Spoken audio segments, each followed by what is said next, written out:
They say that in the corporate jungle, survival of the fittest means being the loudest, the flashiest, the one who can spin the most convincing bullshit. But I've always found that the real predators are the quiet ones. The ones lurking in the server room, bathed in the hum of cooling fans, their eyes glued to glowing screens. The ones who speak in code, literally and figuratively. And for the last 7 years, I was that predator. Mark, they called me. Or rather, they didn't call me anything. I was the IT guy. The guy who made the Wi-Fi work, the guy who could magically fix the printer when they decided to stage a paper jam protest, the guy who knew where every misplaced Ethernet cable went to die. My official title? Senior Systems Administrator. My actual job description? Chief Architect of not letting this whole damn operation implode. And honestly, most days, it felt like I was holding up the entire building with nothing but a few lines of PowerShell and a healthy dose of caffeine. The executives? They were the ones who got the corner offices, the fancy titles, the public accolades for innovative strategies that were usually just regurgitated buzzwords they'd heard in a podcast. They were the ones who walked around like they owned the place, which, technically, they did. But they forgot who kept the lights on. They forgot who ensured the digital infrastructure supporting their every ambitious whim was actually functioning. They saw me as a utility, like the electricity or the plumbing. Necessary, sure, but utterly unremarkable, until something went wrong. And when something went wrong, it was always my fault, wasn't it? My boss, Mr. Sterling, Nathan Sterling, the man was a walking, talking embodiment of corporate arrogance. He wore suits that cost more than my car, drove a car that cost more than my house, and spoke in a language composed entirely of synergistic paradigms, disruptive innovation, and scalable solutions. He'd sweep into the office every morning, smelling vaguely of expensive cologne and desperation, radiating an aura of self-importance that could curdle milk at 50 paces. His main talent seemed to be delegating anything remotely resembling actual work and taking credit for anything that vaguely resembled success. He was the kind of executive who'd say, "Let's circle back" more often than he'd say hello. And his idea of problem solving was to blame someone else, usually me, even if the problem was a jammed coffee machine. And I, in my quiet, unassuming way, always fixed it. The coffee machine, the printer, the server that threatened to overheat because someone forgot to clean the dust filters for 3 years. I was the invisible glue holding this rickety corporate ship together. I knew the system's every creak and groan, its every vulnerability, its every hidden strength. I'd built most of it, tinkered with it, optimized it. I'd set up the firewalls, configured the VPNs, and, most importantly, I'd designed and implemented the data backup and recovery system. A robust, 30-day rolling backup, a digital safety net that ensured no matter what happened, we could always recover lost data. It was a project I championed for months, painstakingly explaining its necessity to a management team whose eyes glazed over faster than a donut in a bakery window. They finally approved it, begrudgingly, seeing it as just another line item in the IT budget. They never asked how it worked, or who controlled it. Why would they? It was just IT.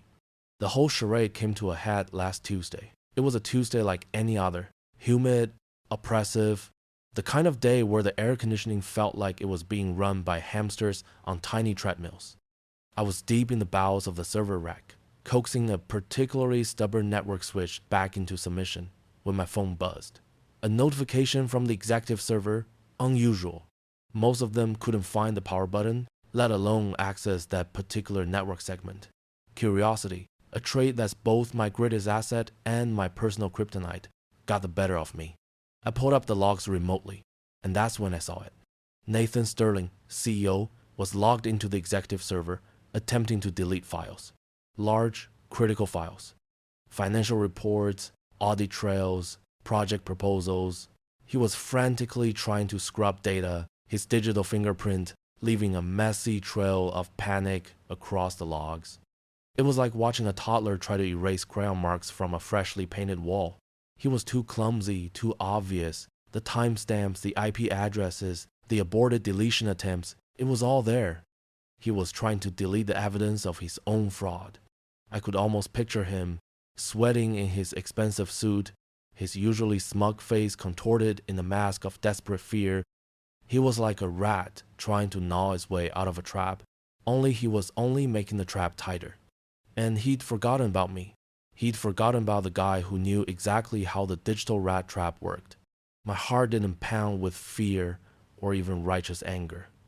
It felt cold, calculating.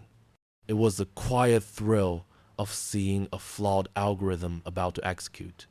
Sterling had made his move. A desperate, clumsy, fundamentally stupid move. He thought he was covering his tracks. He thought he was safe. But in his haste, in his sheer hubris, he'd made one colossal oversight. He'd forgotten about the 30-day rolling backup. My 30-day rolling backup. A system he barely understood. A system he signed off on without a second thought. A system that was now his digital guillotine. I continued working on the network switch, my fingers moving with practiced ease, but my mind was racing. This wasn't just about a disgruntled employee or a corporate skirmish. This was about blatant, textbook fraud. And Sterling had just handed me the smoking gun, digital style. He tried to delete the evidence, but he'd only managed to make it more irrefutable. He tried to erase history, but all he'd done was highlight it. He tried to bury the truth, but he'd only dug a deeper grave for himself. The rest of the day was a blur of calculated calm. I finished my tasks, ran my diagnostics, and responded to the usual deluge of "my password is," and the printer's jammed again. Emails with my usual quiet efficiency. Nobody suspected a thing. Why would they?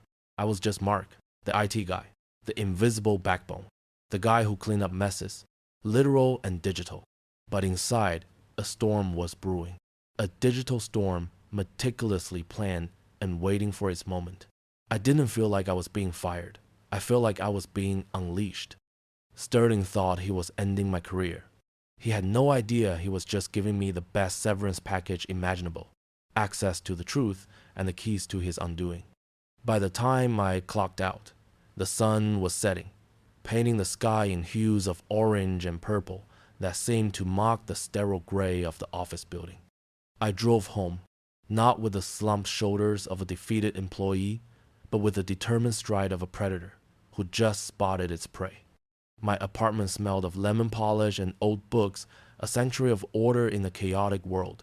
I kicked off my shoes, the familiar click on the hardwood a small comfort. I didn't go straight to the couch. I went to my home office. A small space, crammed with monitors, keyboards, and the quiet hum of my personal rig. This was my domain, my digital fortress. I opened my personal encrypted drive. Not the company's network, not the servers I managed, but my drive. The one I kept disconnected from the network, the one that held my own personal archives. Backups of backups, logs of logs, and most importantly, the master logs for the company's 30-day rolling backup system. Sterling's frantic deletion spree had been logged in excruciating detail. Every failed attempt, every file he'd managed to corrupt, every moment he'd spent desperately trying to cover his tracks. And I had them. Every single bit. I poured myself a generous glass of whiskey. Not the cheap stuff, but a good single malt I'd been saving. I took a slow sip, the burn a welcome contrast to the cold calculation in my mind. Sterling thought he'd outsmarted the system. He thought he'd buried the evidence. He thought he made me disappear. He was wrong on all counts. He just made it easier. Much, much easier. Because when you're the one who builds the safety net, you know exactly where to find the loose threads. And Sterling? He'd just given me the spool. This wasn't going to be a brawl. This was going to be a meticulously executed digital forensic investigation. And I was the lead detective, the prosecutor, and the judge. And Sterling?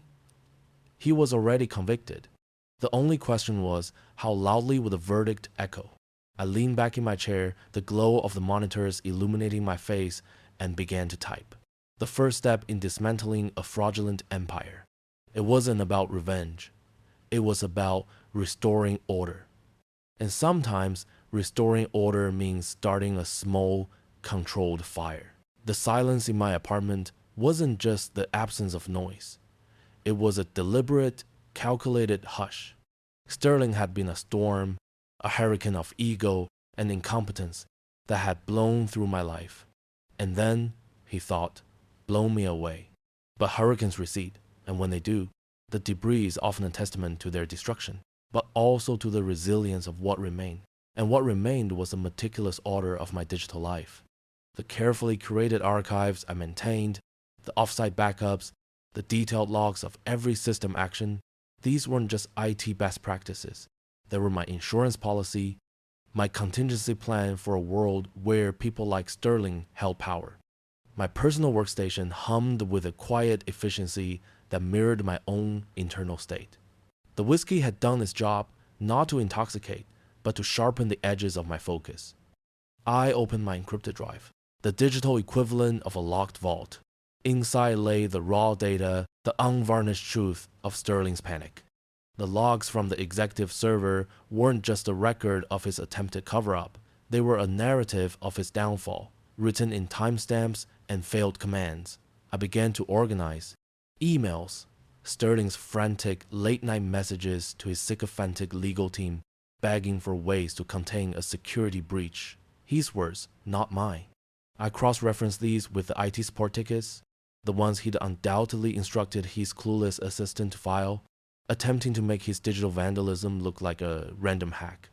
Each one was a tiny thread woven into a tapestry of deceit. I found the project proposals he'd tried to delete, the ones detailing the inflated budgets and the ghost contractors he'd conjured, the audit trails, the financial reports that would expose the true extent of his malfeasance. It was all there, laid bare by his own clumsy hands. Then there were the contracts. The original vendor agreements for the outsourced marketing campaign he'd commissioned, the one that had mysteriously ballooned in cost by 300% in 6 months. I had the initial quotes, the revised proposals, and crucially, the emails where Sterling had personally greenlit the exorbitant increases, overriding the usual procurement protocols. He'd done it all via his personal email, a digital trail as obvious as a billboard in a desert. He'd forgotten that I, the lowly IT guy, had access to network traffic logs, to proxy server records, to the very arteries of the company's digital lifeblood. I created a series of secure folders, each meticulously labeled.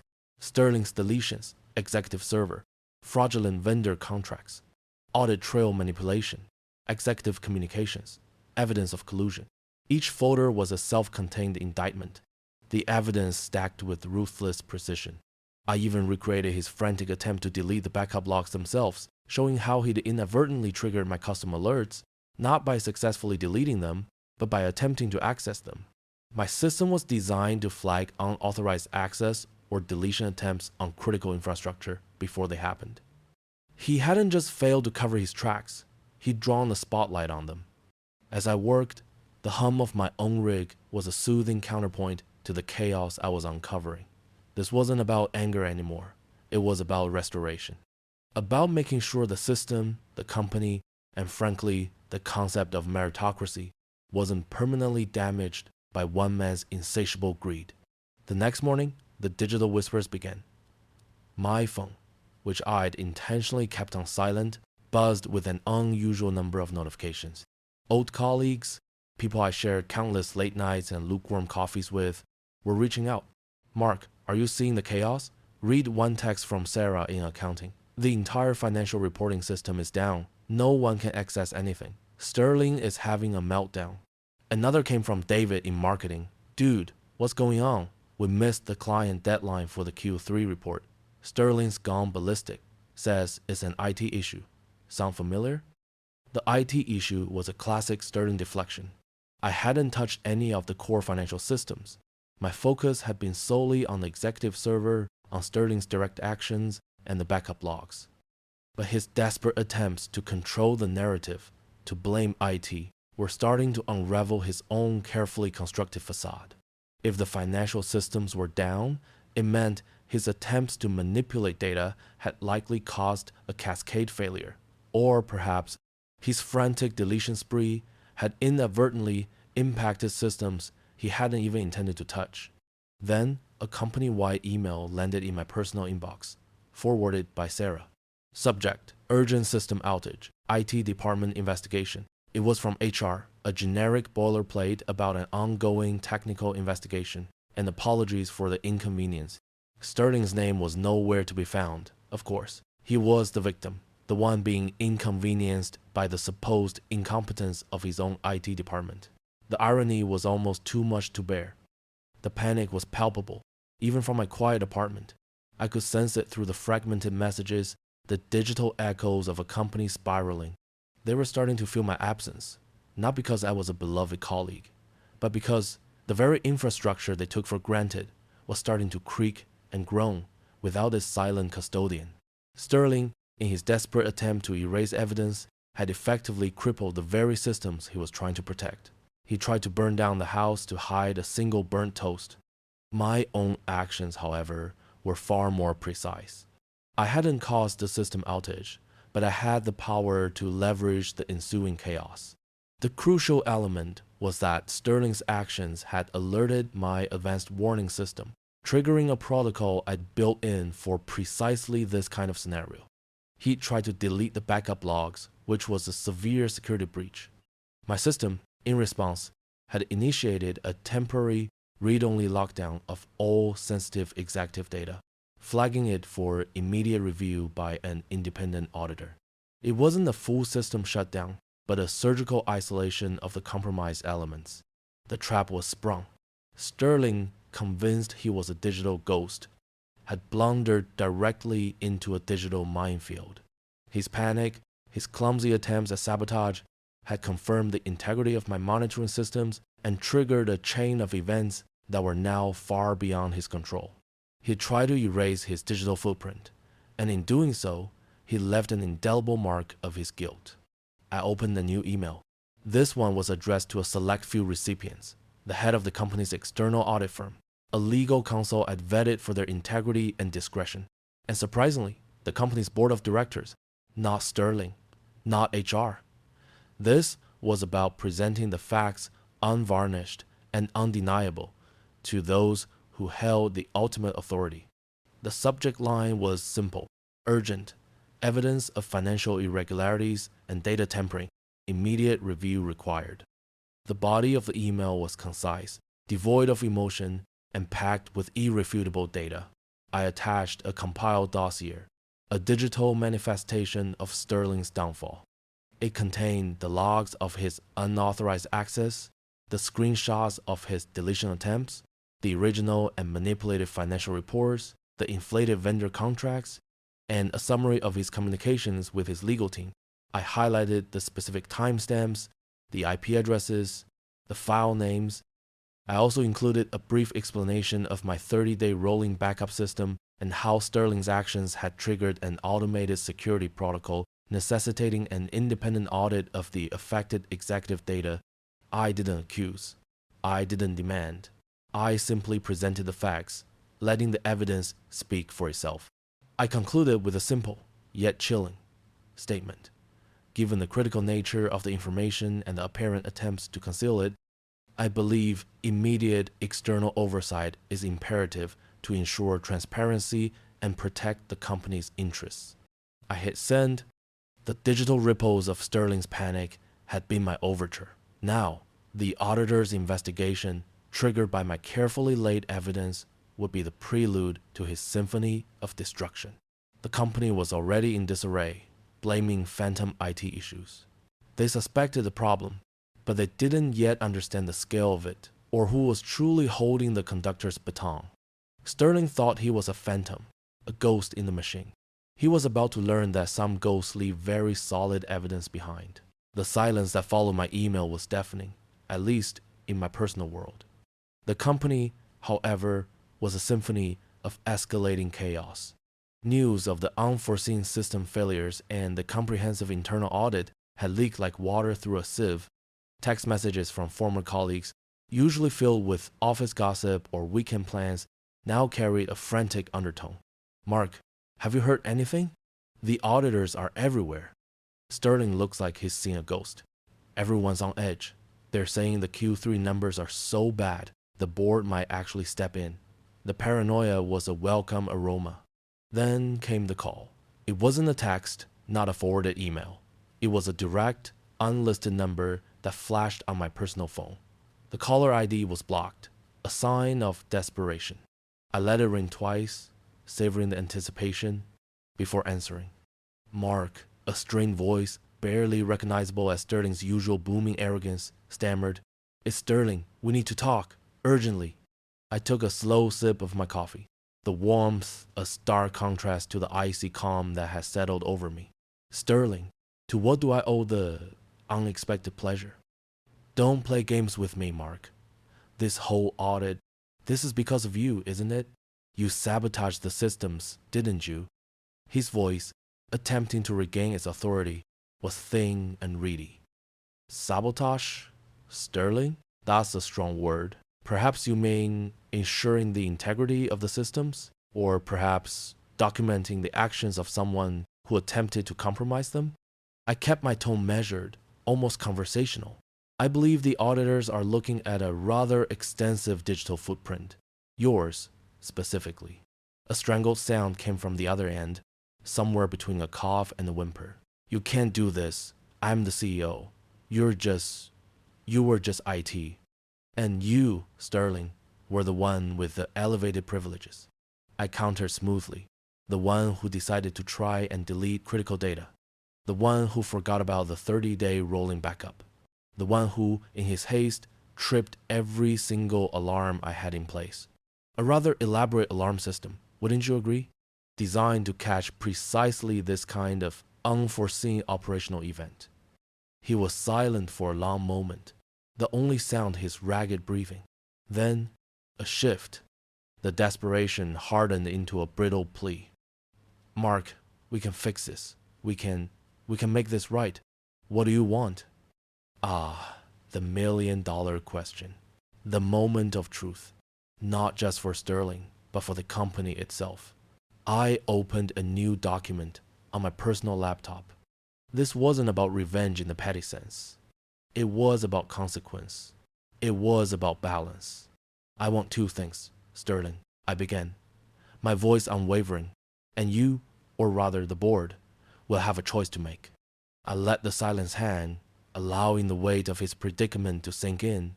He knew I had him. He spent years believing I was a disposable cog, a background hum. Now that hum was about to become a deafening roar.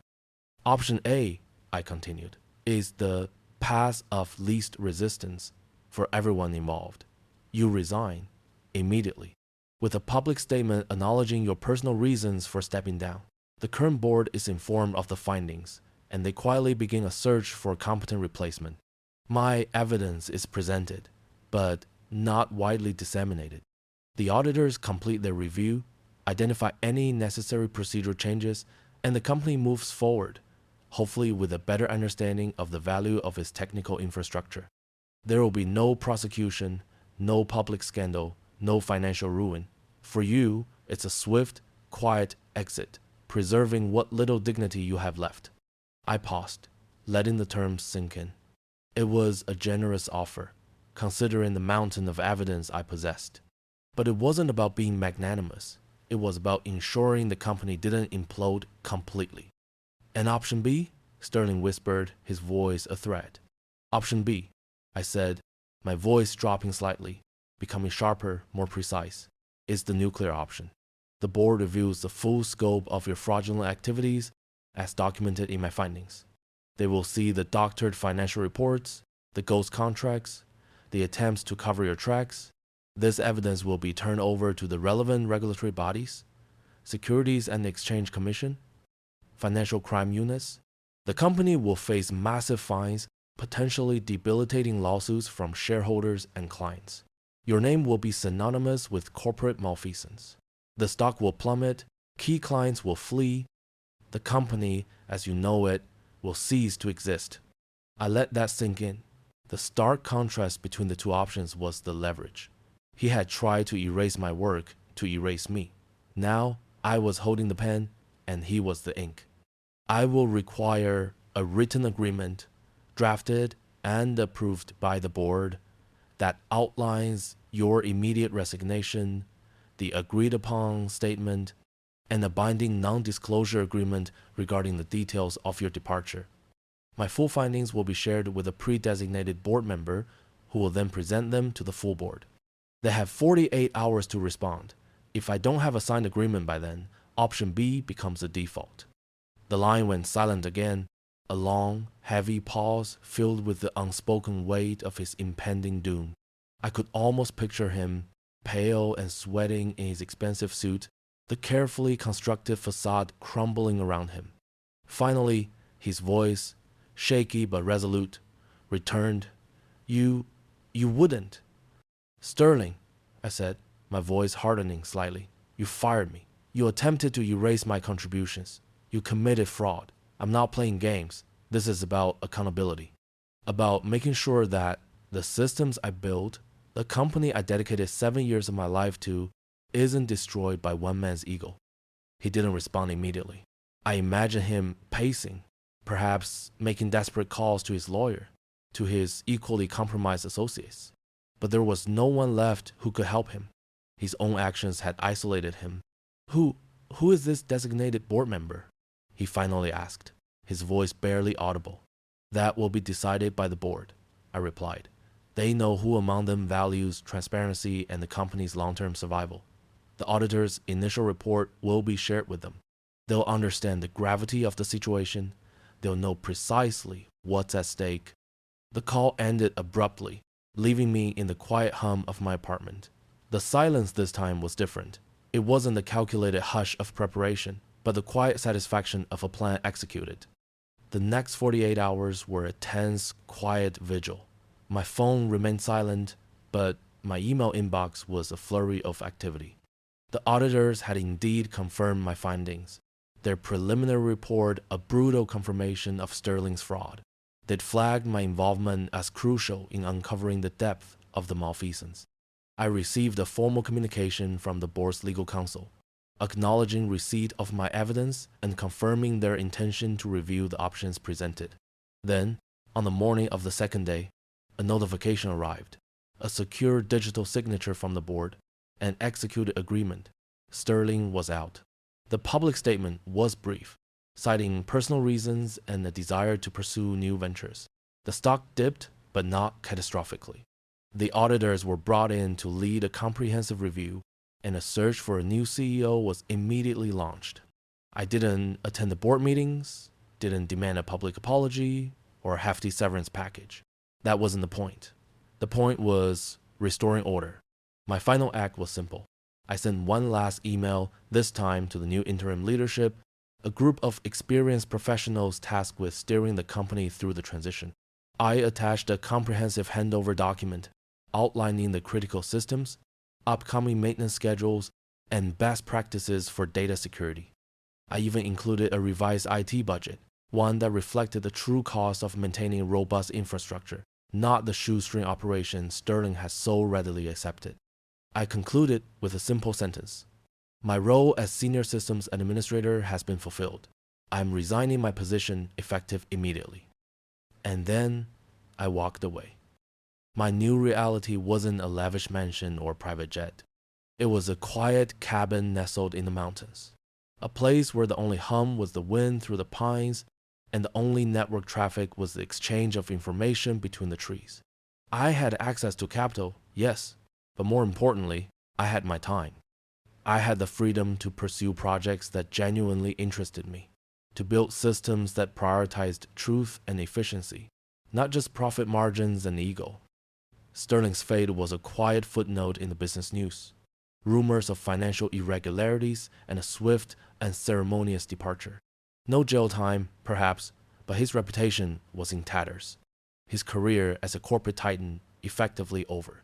He'd tried to erase me, but in doing so, he'd merely written his own epitaph. As I watched the sunset paint the sky in hues of orange and purple, a sense of profound peace settled over me. It wasn't the thrill of revenge, but the quiet satisfaction of justice served, of order restored. The system had been broken, and I, the quiet one in the server room, had fixed it. If watching corporate hubris meet its match, and seeing meticulous planning triumph over arrogant incompetence resonates with you, consider liking this story. and subscribing for more tales of calculated corporate justice. Because sometimes, the most powerful moves are the ones made in silence, with nothing but code and consequence. The quiet ones, after all, are the ones who truly understand the system. The fluorescent lights of Sterling Corp's hallowed halls hummed with the same sterile, soul-crushing monotony they had for the better part of 2 decades. For me, Mark Jensen, it had been the soundtrack to my professional life. That hum was more familiar than my own heartbeat, more constant than the sunrise. I was the guy who didn't get a plaque. I didn't have a corner office with a view of something other than another identical office building. My kingdom was a desk nestled somewhere in the digital trenches, surrounded by monitors that glowed with the intricate architecture of our company's crown jewel, Project Chimera. Chimera wasn't just code, it was the engine of Sterling Corp. It was the reason venture capitalists threw money at us like confetti at a second-rate wedding. It was the source of our market dominance, the reason Greg Altman, our shiny new VP of engineering, could afford those ridiculous Italian loafers he wore, the ones that cost more than my first car. And Greg Altman? He was a symphony of buzzwords and self-congratulation, a man who spoke in acronyms and inhaled synergy. He'd waltzed into Sterling 6 months ago, a breath of fresh, or rather, aggressively perfumed, air, and immediately set about reshaping the narrative. My narrative, for starters, it started with whispers, little, insidious things. In casual hallway conversations, at the lukewarm coffee machine, Greg would casually mention his vision for Chimera. He'd talk about the foundational principles he'd instilled. He'd even on occasion, when he thought he was amongst his acolytes, refer to Chimera as his baby, my baby, the one I'd spent years meticulously crafting, line by painstaking line, from the kernel up, the one that had kept me tethered to this fluorescent hum for longer than I cared to admit. Then came the town hall. It was a Tuesday. Tuesdays are always worse. Tuesdays are the Monday of the week's middle child. Greg, beaming like a man who'd just discovered fire, stood center stage, flanked by a PowerPoint presentation that could have doubled as a suicide note for any aspiring designer. And there it was, slide number 7, a stylized, abstract representation of Chimera's core architecture, rendered in shimmering blues and silvers. And beneath it, in a font that screamed expensive and completely unnecessary, the words, Greg Altman, Visionary Architect of Project Chimera. The room, a sea of Sterling Corp employees, erupted in polite corporate applause, the kind of applause that sounds like a flock of confused pigeons. But in that moment, the hum of the lights seemed to falter. The air grew thin. For the first time in years, I felt a prickle of something beyond the usual quiet satisfaction of a bug-free deploy. It was a cold, sharp sensation, like a shard of glass embedded in my gut. I'd always been the ghost in the machine, the invisible hand that kept Chimera purring. I didn't crave the spotlight. I'd never chased accolades. My reward was clean code, efficient algorithms, and the quiet hum of a system that worked flawlessly. I documented everything, of course. Not for glory, but because that's what you do when you care about something. You leave a breadcrumb trail for future selves, for future colleagues. You build a record. And my record was impeccable. Every commit message, every branching strategy, every obscure comment explaining why I chose a particular, obscure piece of logic, it was all there, in the digital ether, for anyone who bothered to look. But Greg Altman didn't bother to look. He bothered to claim. After the town hall, things escalated. I started getting sidelined. My meeting invites for Chimera's core development discussions mysteriously vanished from my calendar. When I'd inquire, I'd be met with a patronizing smile from Greg or a sheepish shrug from his sycophants. "Oh, Mark, we're just streamlining things," they'd say, their eyes darting away, focusing on the executive vision. Executive vision. That was Greg's favorite phrase, right after synergistic alignment and leveraging untapped potential. It was a linguistic cudgel he used to bludgeon any dissent, any inconvenient truth, like the truth that I was the one who'd built the damn thing. My direct manager, a well-meaning but utterly spineless man named Kevin, tried to intercede, bless his heart. He'd pull me aside, whisper about corporate politics and how Greg was a force of nature. I'd nod, thanks for the warning, Kevin, but my mind was already miles ahead, years ahead.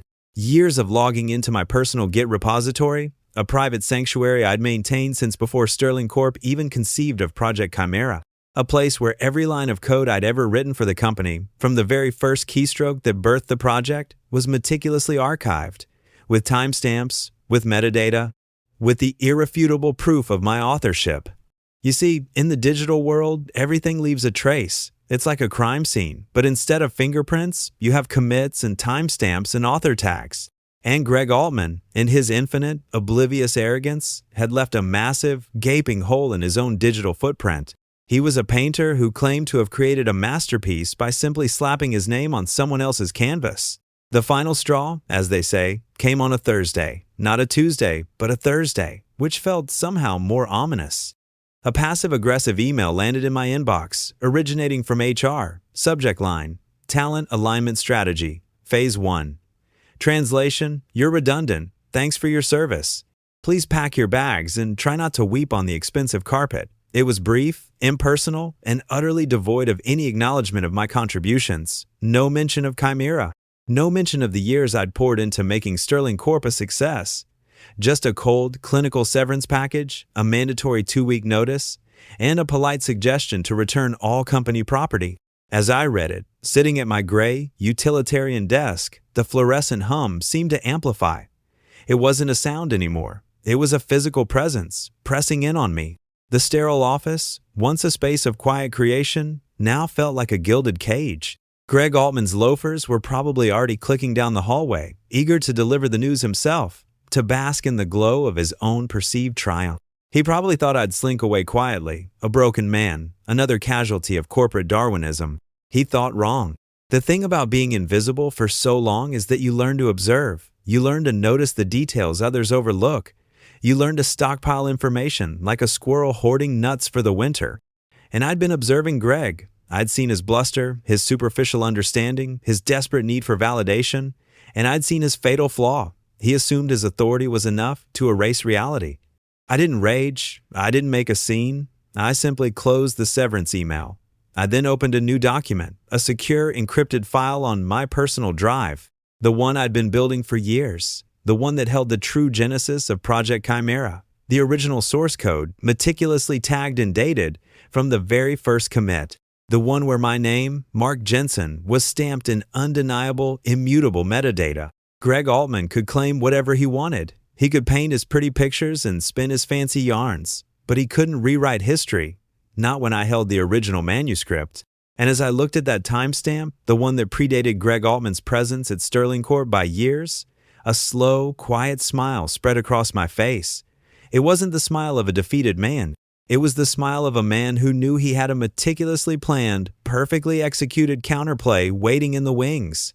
He wanted to take credit for my creation? Fine. He was about to learn that possession is 9/10 of the law, and in the digital realm, ownership is etched in stone, not in PowerPoint slides. The hum of the office lights suddenly sounded less like a death knell and more like a ticking clock. And the countdown had just begun. The silence in the office was no longer a comforting hum of productivity. It was a void. My departure had left a crater, and Sterling Corp was starting to feel the tremors. The carefully constructed edifice Greg Altman had built on the foundations of my labor was beginning to crack. I hadn't lifted a finger since I walked out, but my absence was a far more potent weapon than any I could wield directly. My meticulous preparation had been for this moment. For weeks, I'd been working in the shadows, not with code, but with documents. Every email, every contract, every obscure internal memo that detailed my contributions to Project Chimera, no matter how minor they seemed at the time, was meticulously cataloged. I cross-referenced commit logs with design documents, traced back my initial architectural blueprints, and even unearthed the original server provisioning requests that predated Greg Altman's arrival by years. It was a digital archaeology dig, and I was the only one with the shovel and the map. I had an encrypted backup of my personal Git repository, a digital fortress containing every line of code I'd ever written for Sterling Corp, each commit stamped with my name and a timestamp that was utterly irrefutable. I'd also carefully preserved correspondence with my former manager, Kevin, detailing the gradual sidelining of my role and Greg's increasing, unsubstantiated claims. There were even internal whispers captured in screenshots of hushed Slack conversations between colleagues, subtly acknowledging my ownership and Greg's superficial understanding. This wasn't a hobby. This was my meticulously crafted battle plan, a digital spiderweb waiting to ensnare the unsuspecting fly. The first tremor came subtly, a flicker in the stock price report on my personal monitor during my morning coffee. Then, the whispers from my old colleagues started to filter through. Texts and encrypted messages, disguised as casual catch-ups, painted a picture of escalating chaos. A critical client, Apex Innovations, had reported a severe bug in Chimera, one that the current development team, led by the blissfully ignorant Tyler Gregg's protege, couldn't even begin to diagnose. Apex, it turned out, was threatening to pull their multi-million-dollar contract unless the issue was resolved within 48 hours. Panic had begun to set in. Then came the email chain that made me take a slow, satisfied sip of my now cold coffee. Gregg, in a desperate attempt to rally the troops, had sent a company-wide message about unforeseen technical challenges and the need for accelerated innovation. It was a thinly veiled admission of incompetence. The panic was palpable, rippling through the Sterling Corp Slack channels like a digital contagion. Colleagues I hadn't spoken to in months were now forwarding me panic messages, hoping I held some hidden key, some forgotten knowledge. They didn't realize I was the one turning the lock. The Apex Innovations deadline loomed. The development team, running on fumes and fear, had managed to only make things worse, introducing new instability and corrupting critical data. Sterling Corp's reputation, built painstakingly over years, was starting to crumble. The narrative Gregg had so carefully crafted was unraveling at the seams. He had taken credit for the engine, but he had no idea how to fix it when it sputtered. And then the trap was sprung, not with a bang, but with a polite, meticulously worded email. I sent it from my personal account, addressed to the Sterling Corp's legal counsel, Miss Albright, and CC'd the board of directors and the company's general counsel, Mr. Henderson. The subject line was innocuous: clarification regarding intellectual property ownership of Project Chimera. The body of the email was brief, professional, and devastatingly precise. It began by referencing my recent, amicable departure. Then, it gently, almost apologetically, pointed out an oversight in the recent public discourse regarding the authorship of Project Chimera. It highlighted a specific clause in my original employment contract, a clause I had personally negotiated and inserted back in 2017, a clause buried deep within the appendices of the revised employment agreement, a clause that stipulated that upon termination without cause, all intellectual property authored or materially contributed to by the employee shall revert to said employee. It included a meticulously curated selection of evidence, timestamp commit logs, early architectural diagrams bearing my initials, early design documents, and my detailed personal Git repository showcasing years of sole development. I didn't threaten, I simply presented the facts, backed by irrefutable digital evidence. I also sent a separate, very brief email to the lead investor, Mr. Sterling himself, a man I knew valued tangible assets above all else. My email to him simply stated, I believe there has been a misunderstanding regarding the ownership of Project Chimera's core intellectual property. I have provided a detailed clarification to Sterling Corp's legal department. I trust your due diligence will address this matter promptly. The response was not immediate, but the shift in the digital atmosphere was palpable. The panicked Slack messages from colleagues ceased. The frantic emails from HR about returning company property went silent. Instead, an eerie quiet descended. The hum of the office lights, once a monotonous drone, now felt like the thrum of a bomb ticking down. They knew they had a problem. They knew I was the cause. But they still had no idea of the true extent of the leverage I held, nor the precision with which I wielded it. The game had changed, and Sterling Corp was about to realize they were playing for stakes they hadn't even conceived of. The silence that had descended upon Sterling Corp after my email was heavier than any I had experienced in my years within those sterile walls. It wasn't the quiet of contemplation, it was the dead air before a hurricane. The panicked flurry of activity that characterized the previous days had evaporated, replaced by a gnawing dread. The digital tremors I'd initiated had become a full-blown earthquake, and the bedrock of Gregg Altman's manufactured success was crumbling beneath him. The call came late on a Tuesday. Tuesdays were always worse. The caller ID displayed an unfamiliar 800 number, but I knew instinctively who it was. I let it ring twice, picturing the desperate faces on the other end of the line. When I finally answered, my voice was calm, devoid of any triumph, just a quiet certainty. Mark Jensen speaking, I said. A strained, almost unrecognizable voice crackled through the receiver. Mark, it's Nathan Sterling, the founder. The man who had, at one point, actually understood the value of a solid code base. His voice, usually booming with self-assuredness, was thin, reedy, laced with a desperation that was almost pathetic. "Mr. Sterling," I replied, my tone neutral, "to what do I owe the pleasure?" "Pleasure? Mark, what the hell is going on? Albright, she just showed me what you sent. This IP reversion clause? This is insane. You can't possibly be serious about claiming ownership of Chimera." I took a slow sip of my tea, the warmth spreading through me like a quiet assurance. "Serious, Mr. Sterling? I've always been serious about my work. It seems, however, that the executive leadership became less serious about acknowledging it." There was a choke sound on the other end. But Altman, he's been leading the development, his vision." I cut him off gently. Greg Altman's vision, Mr. Sterling, was for a promotion. My vision was for a functional, robust, and scalable product. The evidence of who achieved that vision is, as I've provided, quite clearly documented. My Git logs, my architectural diagrams, my commit history, they predate Mr. Altman's tenure by years. The contract clause is explicit. Termination without cause, and all IP authorship reverts to the employee. I was terminated without cause, Mr. Sterling, and I authored Project Chimera.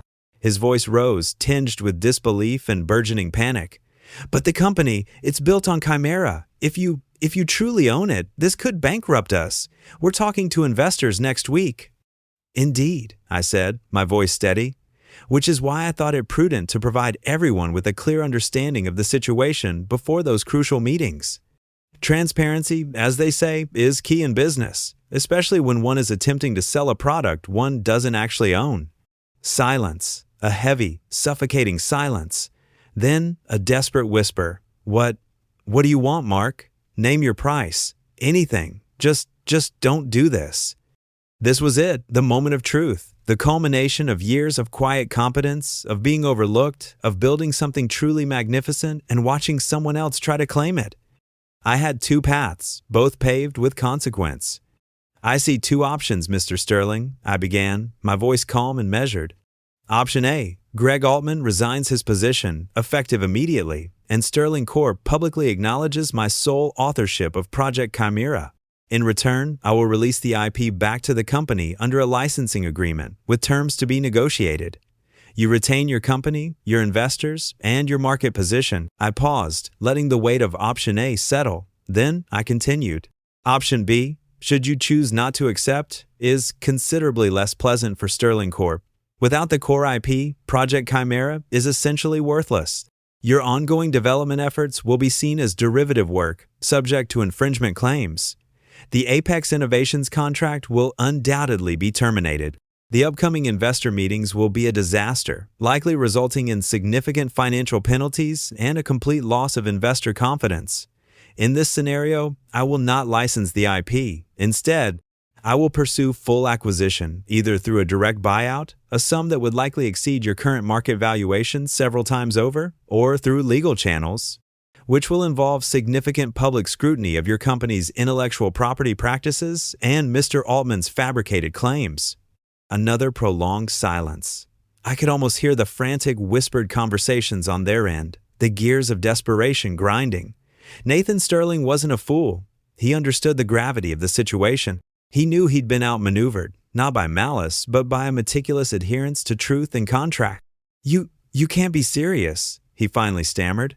"I've never been more serious, Mr. Sterling," I replied. "My work is my legacy. I invested years of my life into Project Chimera, not for accolades, but for the integrity of the code. Integrity that Mr. Altman so easily dismissed. You have a choice. Acknowledge the truth and salvage what you can, or cling to a fabrication and watch your company dissolve." The conversation ended abruptly, not with a polite farewell, but with a click. I hung up the phone and leaned back in my chair. The quiet in my apartment was profound. There was no elation, no surge of vindictive pleasure, just a deep sense of closure. The hum of my refrigerator seemed louder, more comforting than the sterile buzz of Sterling Corp's fluorescent lights ever was. Within 2 hours, the first domino fell. A press release, terse and devoid of any positive spin, landed in my inbox. It announced Greg Altman's immediate resignation from Sterling Corp, citing irreconcilable differences in strategic vision. It was a carefully worded euphemism for caught with his hand in the digital cookie jar and no explanation for how it got there. The real endgame, however, was yet to unfold publicly. But I knew with absolute certainty that option A had been chosen. The swiftness of Altman's departure and the absence of any attempt to fight my claims in public was confirmation. A few days later, I received a formal notification from Sterling Corp's legal team. It was a licensing agreement, drafted with newfound respect and a surprising degree of urgency. The terms were generous, far exceeding what I might have asked for in a direct buyout. Greg Altman was officially a ghost in the machine, his name scrubbed from the narrative, his reputation likely in tatters. Sterling Corp would survive, but it would carry the indelible mark of my authorship, a constant reminder of the man they underestimated, the man who built their empire and then, quite literally, took it back. My new reality was quiet, peaceful, and filled with the satisfaction of a job meticulously done. I had no desire to return to the corporate rat race, no hunger for public recognition. My reward was the knowledge that I had reclaimed my work, my integrity, and my peace. If watching corporate hubris meet its match with meticulous planning and irrefutable evidence is your kind of justice, then consider hitting that like button and subscribing.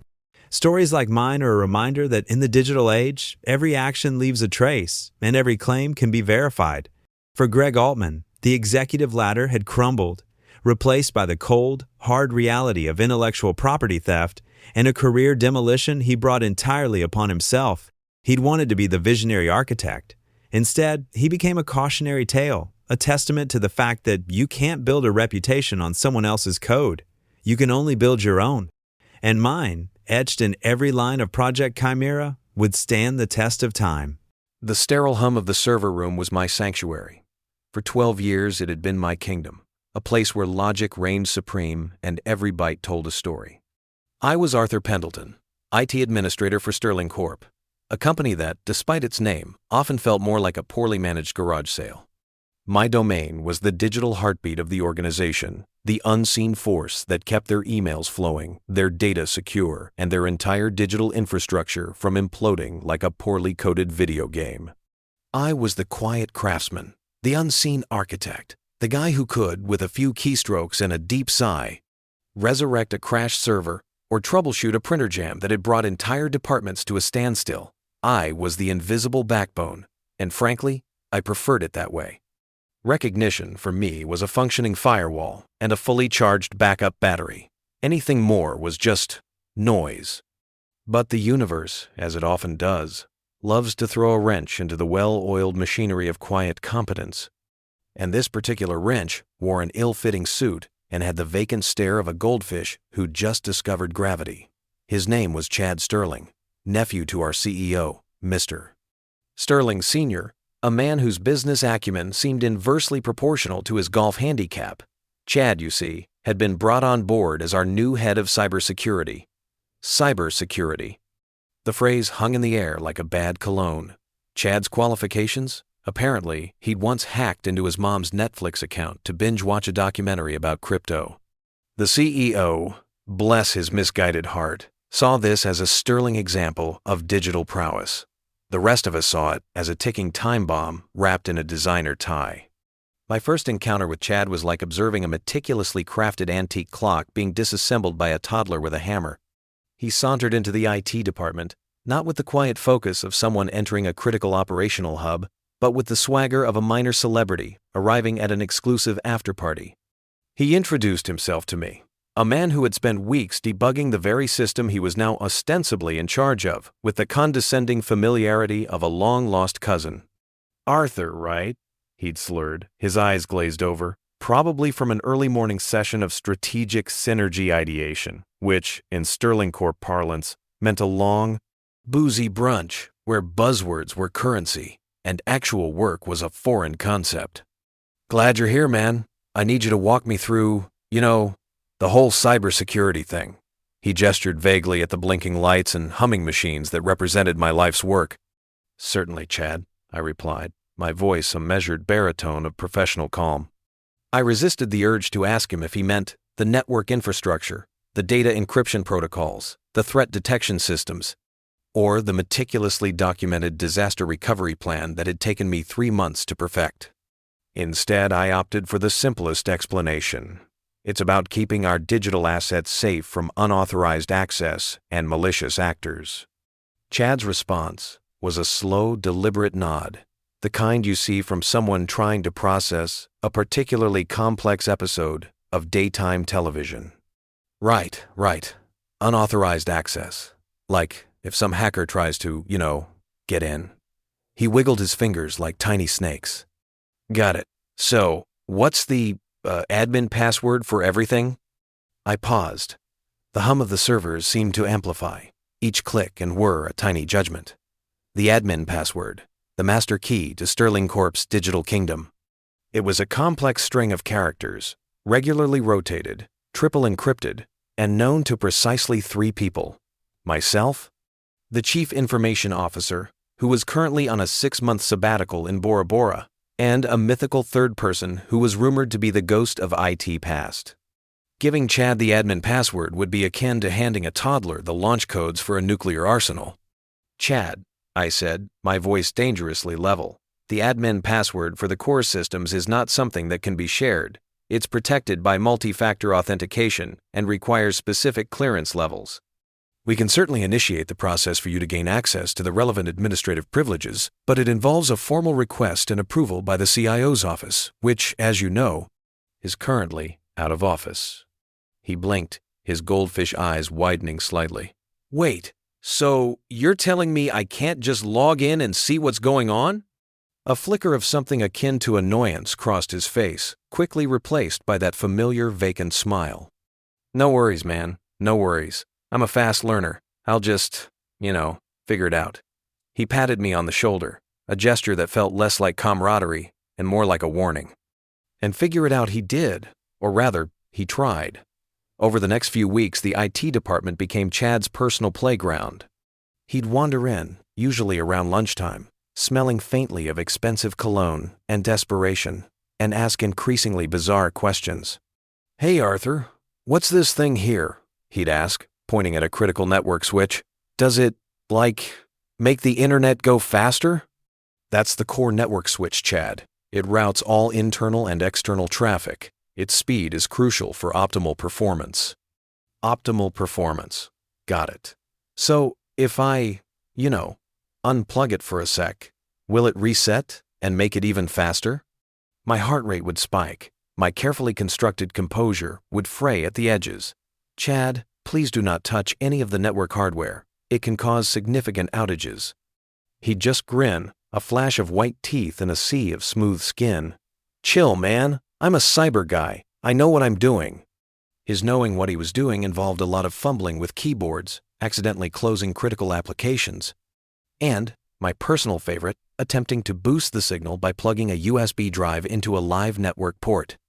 Each time, I'd have to swoop in, a digital firefighter, extinguishing the small infernos he'd carelessly started. Each incident, I logged, meticulously. Not out of malice, but out of a deep-seated professional compulsion. Every failed login attempt, every unauthorized reboot request, every bafflingly stupid question. It all went into a secure, encrypted file on my personal external drive. A digital diary of an impending corporate disaster. The tipping point came last Tuesday. It was a quiet afternoon, the kind where the most exciting thing happening is the scheduled automated backup. Chad breezed in, looking more agitated than usual. He had a crumpled printout in his hand, a list of what appeared to be random characters. Arthur, listen. I've been trying to get into the admin panel for the main servers. I've tried password 123, admin, Sterling Corp, even the CEO's birthday, he said, his voice a little too loud. This stupid thing keeps locking me out.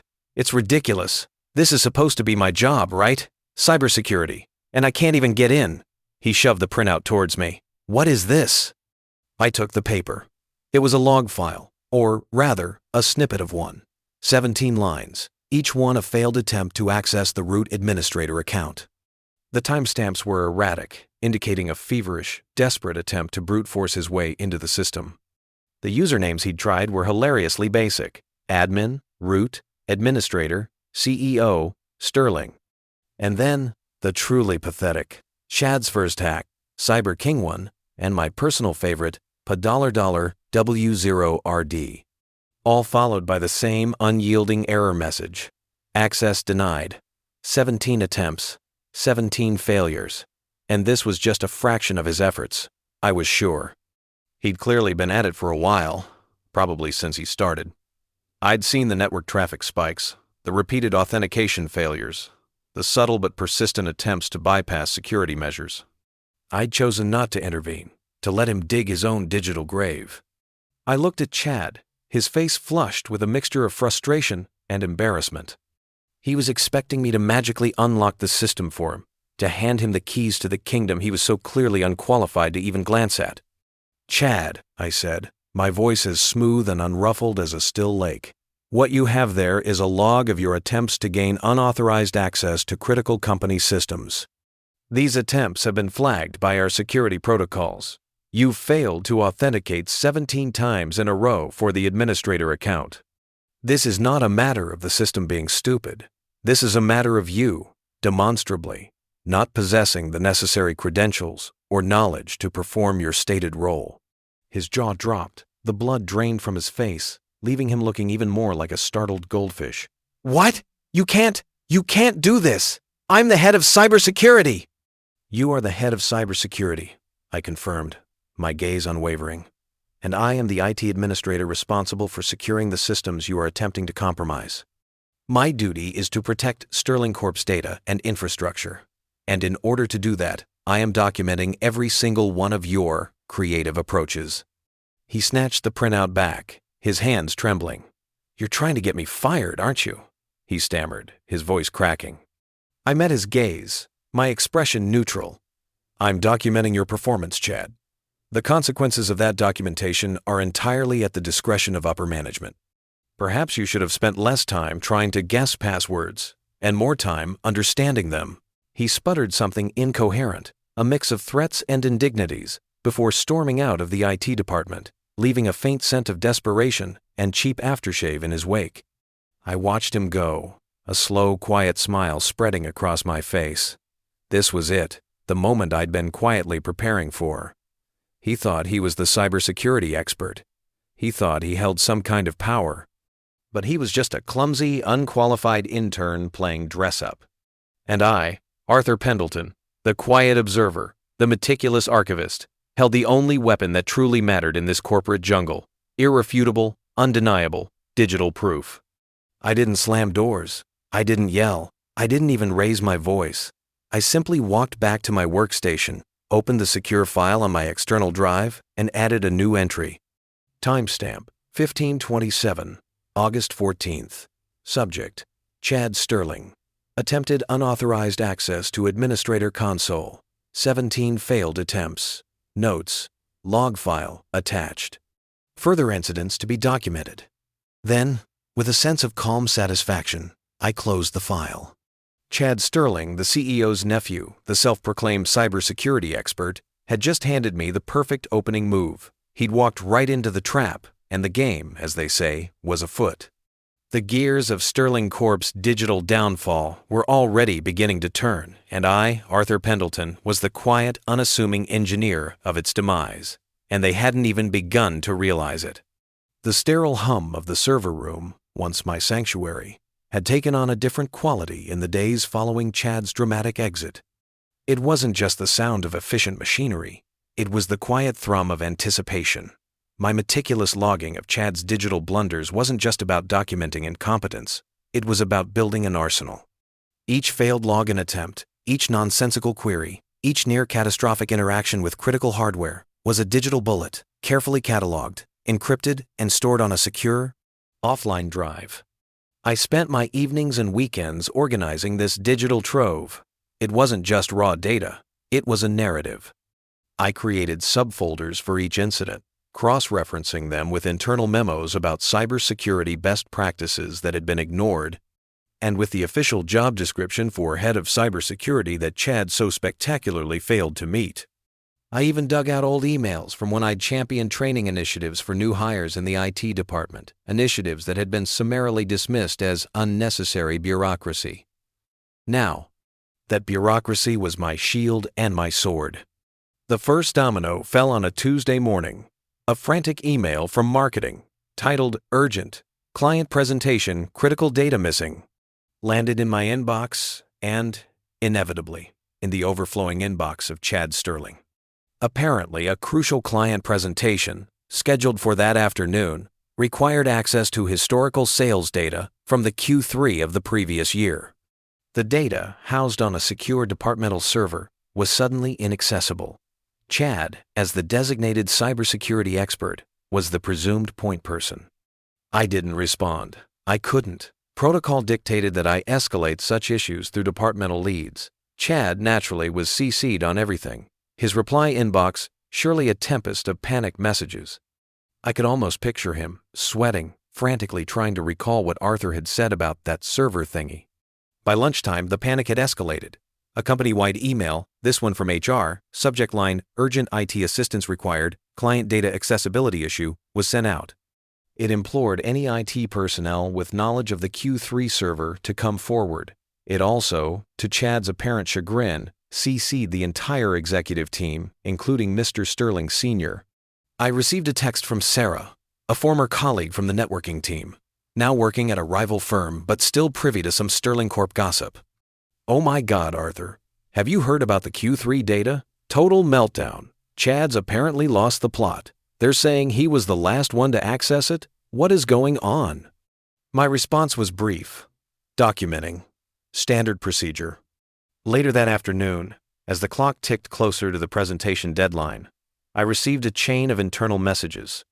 They weren't addressed to me directly, but I was, of course, looped in as part of general IT communications. Chad, in his desperation, had apparently tried to reset the server himself. The result? Not a data recovery, but a system-wide alert that triggered a security lockdown on multiple critical servers, including the one holding the Q3 data. The message I saw, from the Chief Operations Officer to Mr. Sterling Sr., was a panicked plea. Sir, security protocols have locked down several critical servers due to unauthorized access attempts. Chad Sterling claims he was trying to fix a data retrieval issue. The Q3 client presentation is now impossible. We are looking at significant client fallout and potential contract breach. This was it, the breach.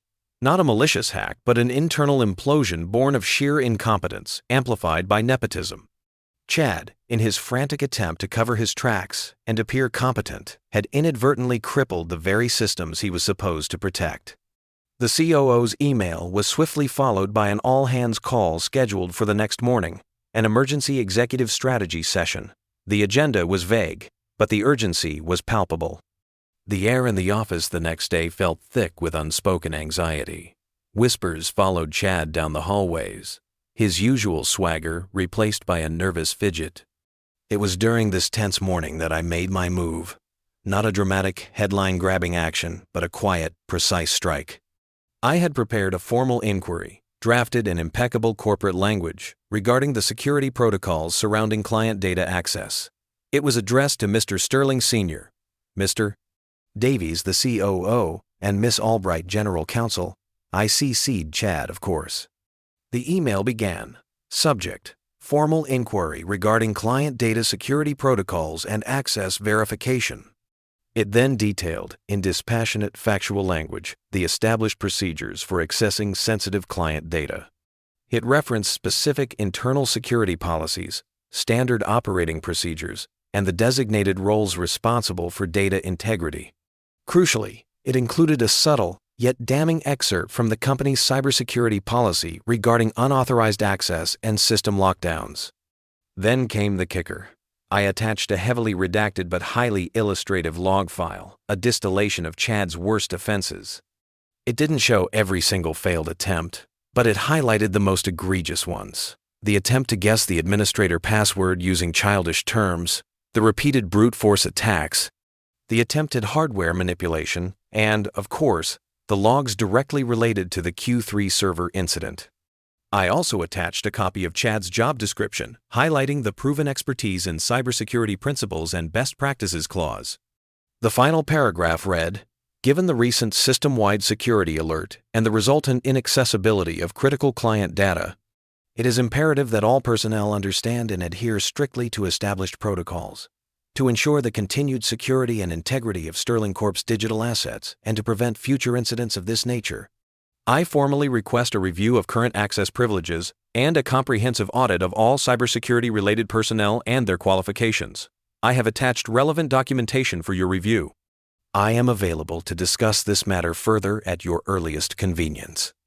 I sent it just as the executive strategy session was scheduled to begin. I didn't attend the meeting. I didn't need to. I was already in the war room, so to speak, with my digital battlefield mapped out.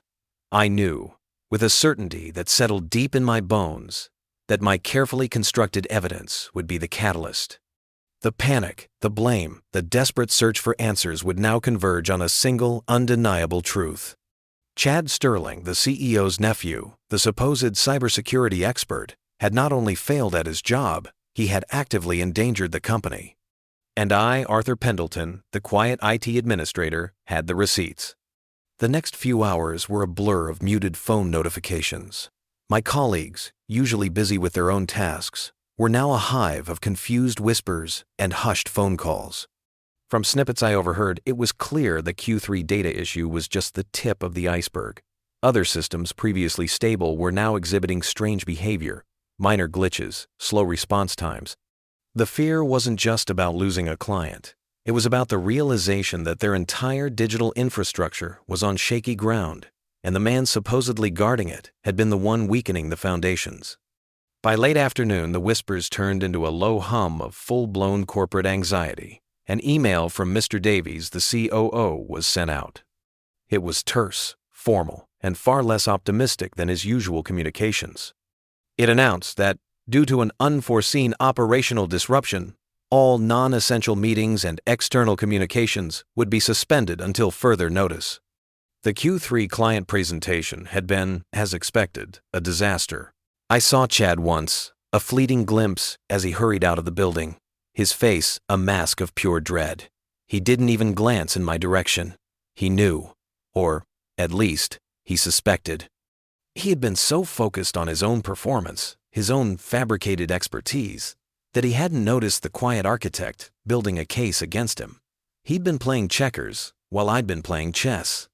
And with my carefully curated log files and formal inquiry, I had just moved my queen. The game had just entered its decisive phase. The company was in chaos, the executives were scrambling, and the true extent of Chad's incompetence, and my role in exposing it, was about to come crashing down around them. The following Monday morning felt like a battlefield after the smoke had cleared. The Sterling Corp offices were abuzz with a nervous energy, the kind that precedes either a massive breakthrough or a catastrophic implosion. The Q3 client data was still inaccessible. Their presentation had been a humiliating failure, and rumors of other system instabilities were circulating like a particularly virulent strain of influenza. Chad Sterling had vanished from sight, a digital ghost haunting the company's internal messaging system with a string of increasingly desperate, unread messages. Then came the call. It wasn't to my direct line, but to the general IT support number, rerouted by a frantic switchboard operator. I recognized the voice immediately. It was Miss Albright, Sterling Corp's general counsel, her usual sharp tone laced with a palpable desperation. "Arthur," she began, her voice tight. We need to talk. Immediately." "Miss Albright," I replied, my voice calm and measured, resisting the urge to let a hint of triumph creep in. "I'm always available to discuss matters of IT security and operational integrity." "This isn't a routine discussion, Arthur," she pressed. "Mr. Sterling Sr. wants to see you, now, in his office. Don't bring anyone, and bring those documents you sent over." I hung up, a quiet sense of inevitability settling over me. The game was reaching its final move. I gathered the encrypted file from my personal drive, a slim USB stick containing years of meticulous documentation, and calmly made my way to the CEO's executive suite. The opulent office, usually a symbol of Mr. Sterling Sr.'s power, now felt like a gilded cage. He sat behind his impossibly large desk, his face etched with a weariness that went beyond a bad golf game. Miss Albright sat beside him, her expression a carefully constructed mask of professional composure, though her tightly clasped hands betrayed her anxiety. Arthur, Mr. Sterling Sr. began, his voice gravelly. We received your correspondence regarding cybersecurity protocols. He gestured vaguely at a stack of printed emails and logs on his desk, my meticulously compiled evidence. Frankly, Arthur, we're in a bit of a crisis. Chad seems to have caused some significant disruptions. Indeed, sir, I replied, my gaze steady. The logs indicate repeated attempts to bypass established security measures, unauthorized access to critical servers, and a pattern of actions that directly resulted in the current system lockdown and data inaccessibility. Miss Albright cleared her throat. Arthur, we understand you've been documenting performance issues, and frankly, the evidence presented is quite compelling. However, the current situation is dire. We stand to lose a major client and potentially face significant legal repercussions if this isn't resolved immediately. This was my cue, the reveal. I reached into my jacket pocket and produced the USB stick. Sir, Miss Albright, what you have are the immediate symptoms. What I have on this drive are the root causes and the full scope of the problem. Chad Sterling was not simply negligent. His actions, or rather his attempts at actions, have revealed fundamental vulnerabilities in our system. Vulnerabilities that were either overlooked or deliberately ignored by previous management and, I might add, by Mr. Sterling himself during his tenure. I plugged the drive into the CEO's desktop, navigating to the core file. I didn't present it as an indictment, but as a factual assessment. I began with the log of Chad's failed admin password attempts, his childish guesses, his brute force attacks. Then, I moved on to the attempted hardware manipulation, the reckless unplugging of network components, the denial of service attacks originating from within the network itself. Finally, I presented the direct logs from the Q3 server incident, showing how Chad's panicked attempts to fix a problem he created had triggered the very security protocols designed to prevent such an occurrence. This, I said, my voice resonating with quiet authority, is not just about Chad Sterling's incompetence. This is about a fundamental lack of oversight and a disregard for established cybersecurity best practices. For years, I have flagged these issues, proposed solutions, and been met with indifference. I then brought up the internal memos I'd saved, detailing my requests for updated security software, for mandatory training, for stricter access controls. Mr. Sterling Sr. sat, his face a mixture of shock and dawning horror. So, you're saying this isn't just Chad? No, sir, I confirmed. This is about a systemic failure, and given Chad's position and his relationship to you, it's a failure that has now reached a critical point. His actions have not only jeopardized our current operations, but have also exposed us to significant risks, including potential data breaches, regulatory fines, and severe reputational damage. Miss Albright's composure began to fray. Arthur, what exactly are you proposing? We need a solution, and we need it yesterday. I leaned forward, my gaze meeting both theirs. I see two paths forward, gentlemen, and Miss Albright. Both require decisive action. Option A, the controlled demolition. We can issue a statement acknowledging a temporary operational disruption due to an internal security incident. We can immediately reinstate the necessary access privileges, using my credentials, and begin the process of a swift, discreet termination of Mr. Sterling for gross incompetence and policy violation. I will personally oversee the recovery of the Q3 data and the restoration of all locked systems. In return, I would require a written agreement. This agreement would include a significant salary increase, a promotion to Chief Information Security Officer, and a formal apology from Mr. Sterling Sr. for the years of dismissal of my concerns. I let that hang in the air for a moment. Mr. Sterling Sr. looked utterly stunned. Miss Albright's eyes narrowed, calculating. An option B? She asked, her voice barely a whisper. I paused, letting the weight of the previous option sink in. Option B is the nuclear option. I have documented, with irrefutable digital evidence, not just Chad's incompetence, but also systemic failures in oversight, policy enforcement, and security protocols that have been present for years. I have also flagged potential violations of data privacy regulations that could incur substantial fines from regulatory bodies, not to mention the potential loss of all major clients due to this data breach. If we cannot reach a mutually agreeable solution, I will be forced to escalate this matter to the relevant authorities and regulatory bodies.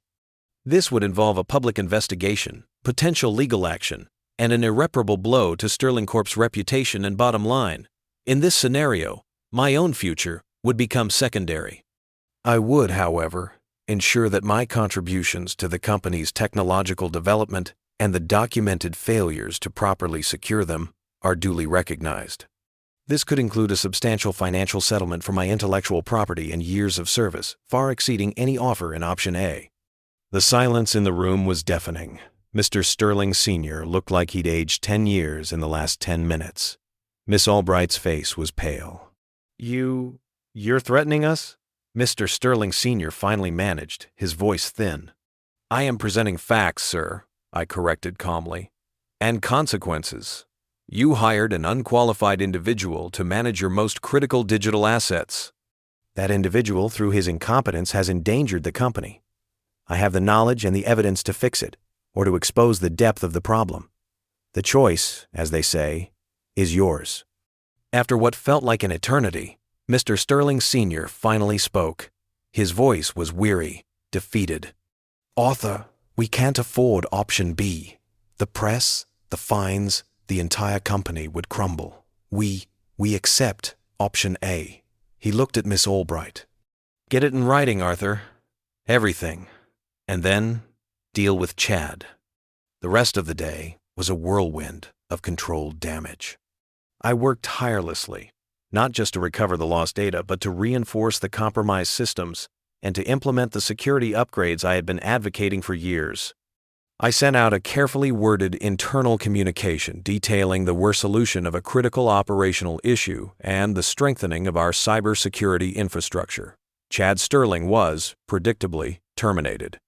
His departure was swift, discreet, and officially attributed to a severe lapse in judgment and professional conduct. I heard whispers that his uncle, the CEO, had personally delivered the news. His face, a thundercloud.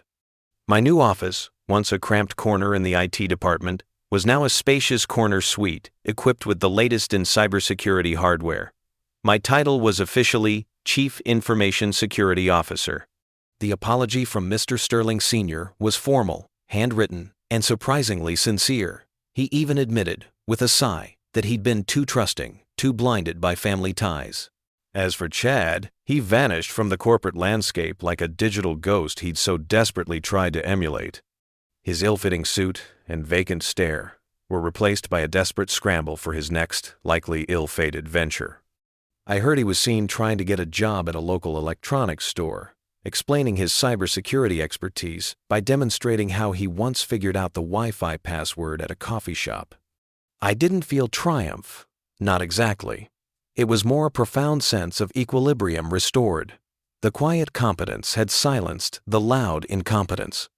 The meticulously documented truth had prevailed over hollow claims and familial privilege. As I looked out from my new office window, surveying the bustling city below, I realized this wasn't just about personal revenge. It was about proving a point. That true expertise isn't about swagger or a fancy title. It's about knowledge, diligence, and the quiet power of meticulous preparation. It's about understanding that the digital world, like any ecosystem, has its own laws, and those who disregard them do so at their own peril.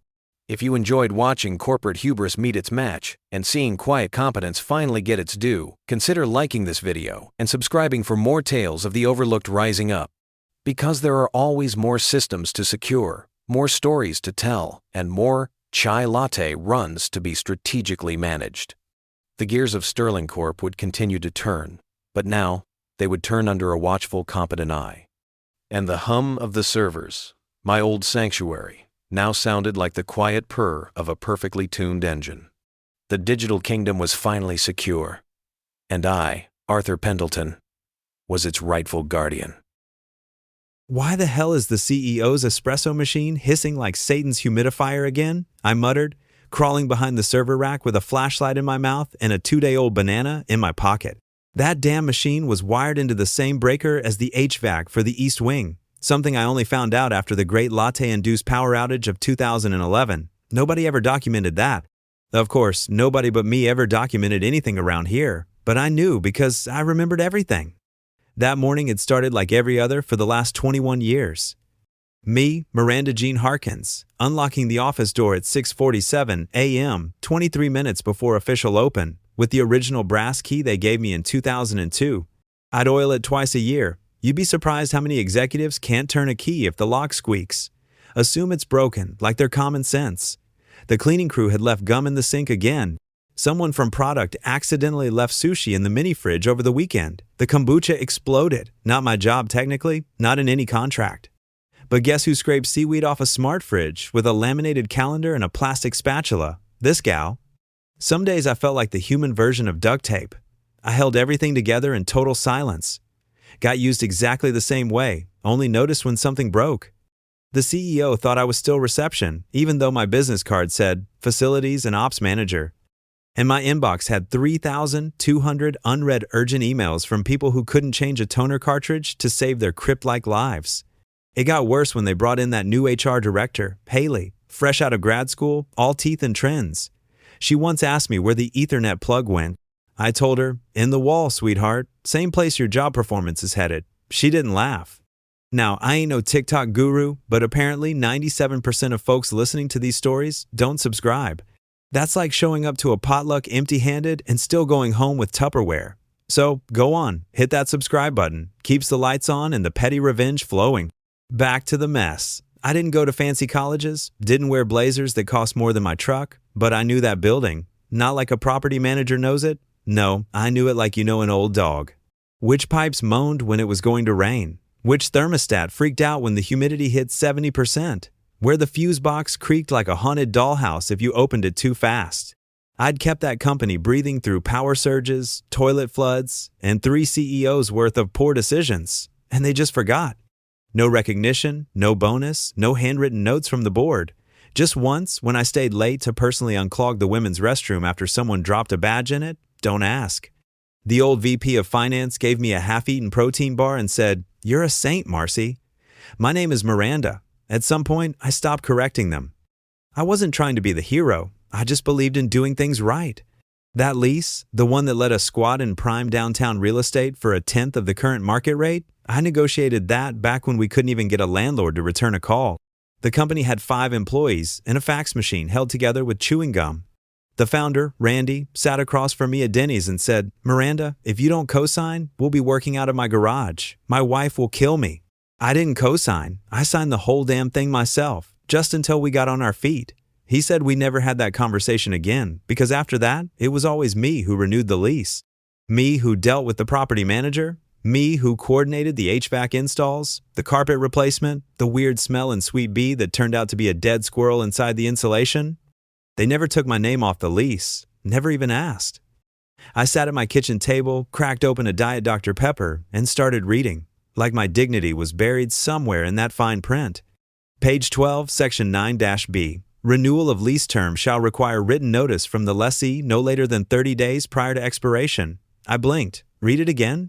Then I checked the expiration date, August 1st. Today was August 3rd, 2 days too late. They hadn't renewed, hadn't even emailed. Not a peep from legal, not a word from Haley, not a single panic call about zoning or rental terms. They were so busy patting each other on the back and playing musical chairs with titles that they missed the most important deadline in the company's physical existence. I sat back in my chair. A long, slow grin crawled across my face. The kind of smile you wear when you realize the universe just handed you the keys to the kingdom. It wasn't just that they fired me.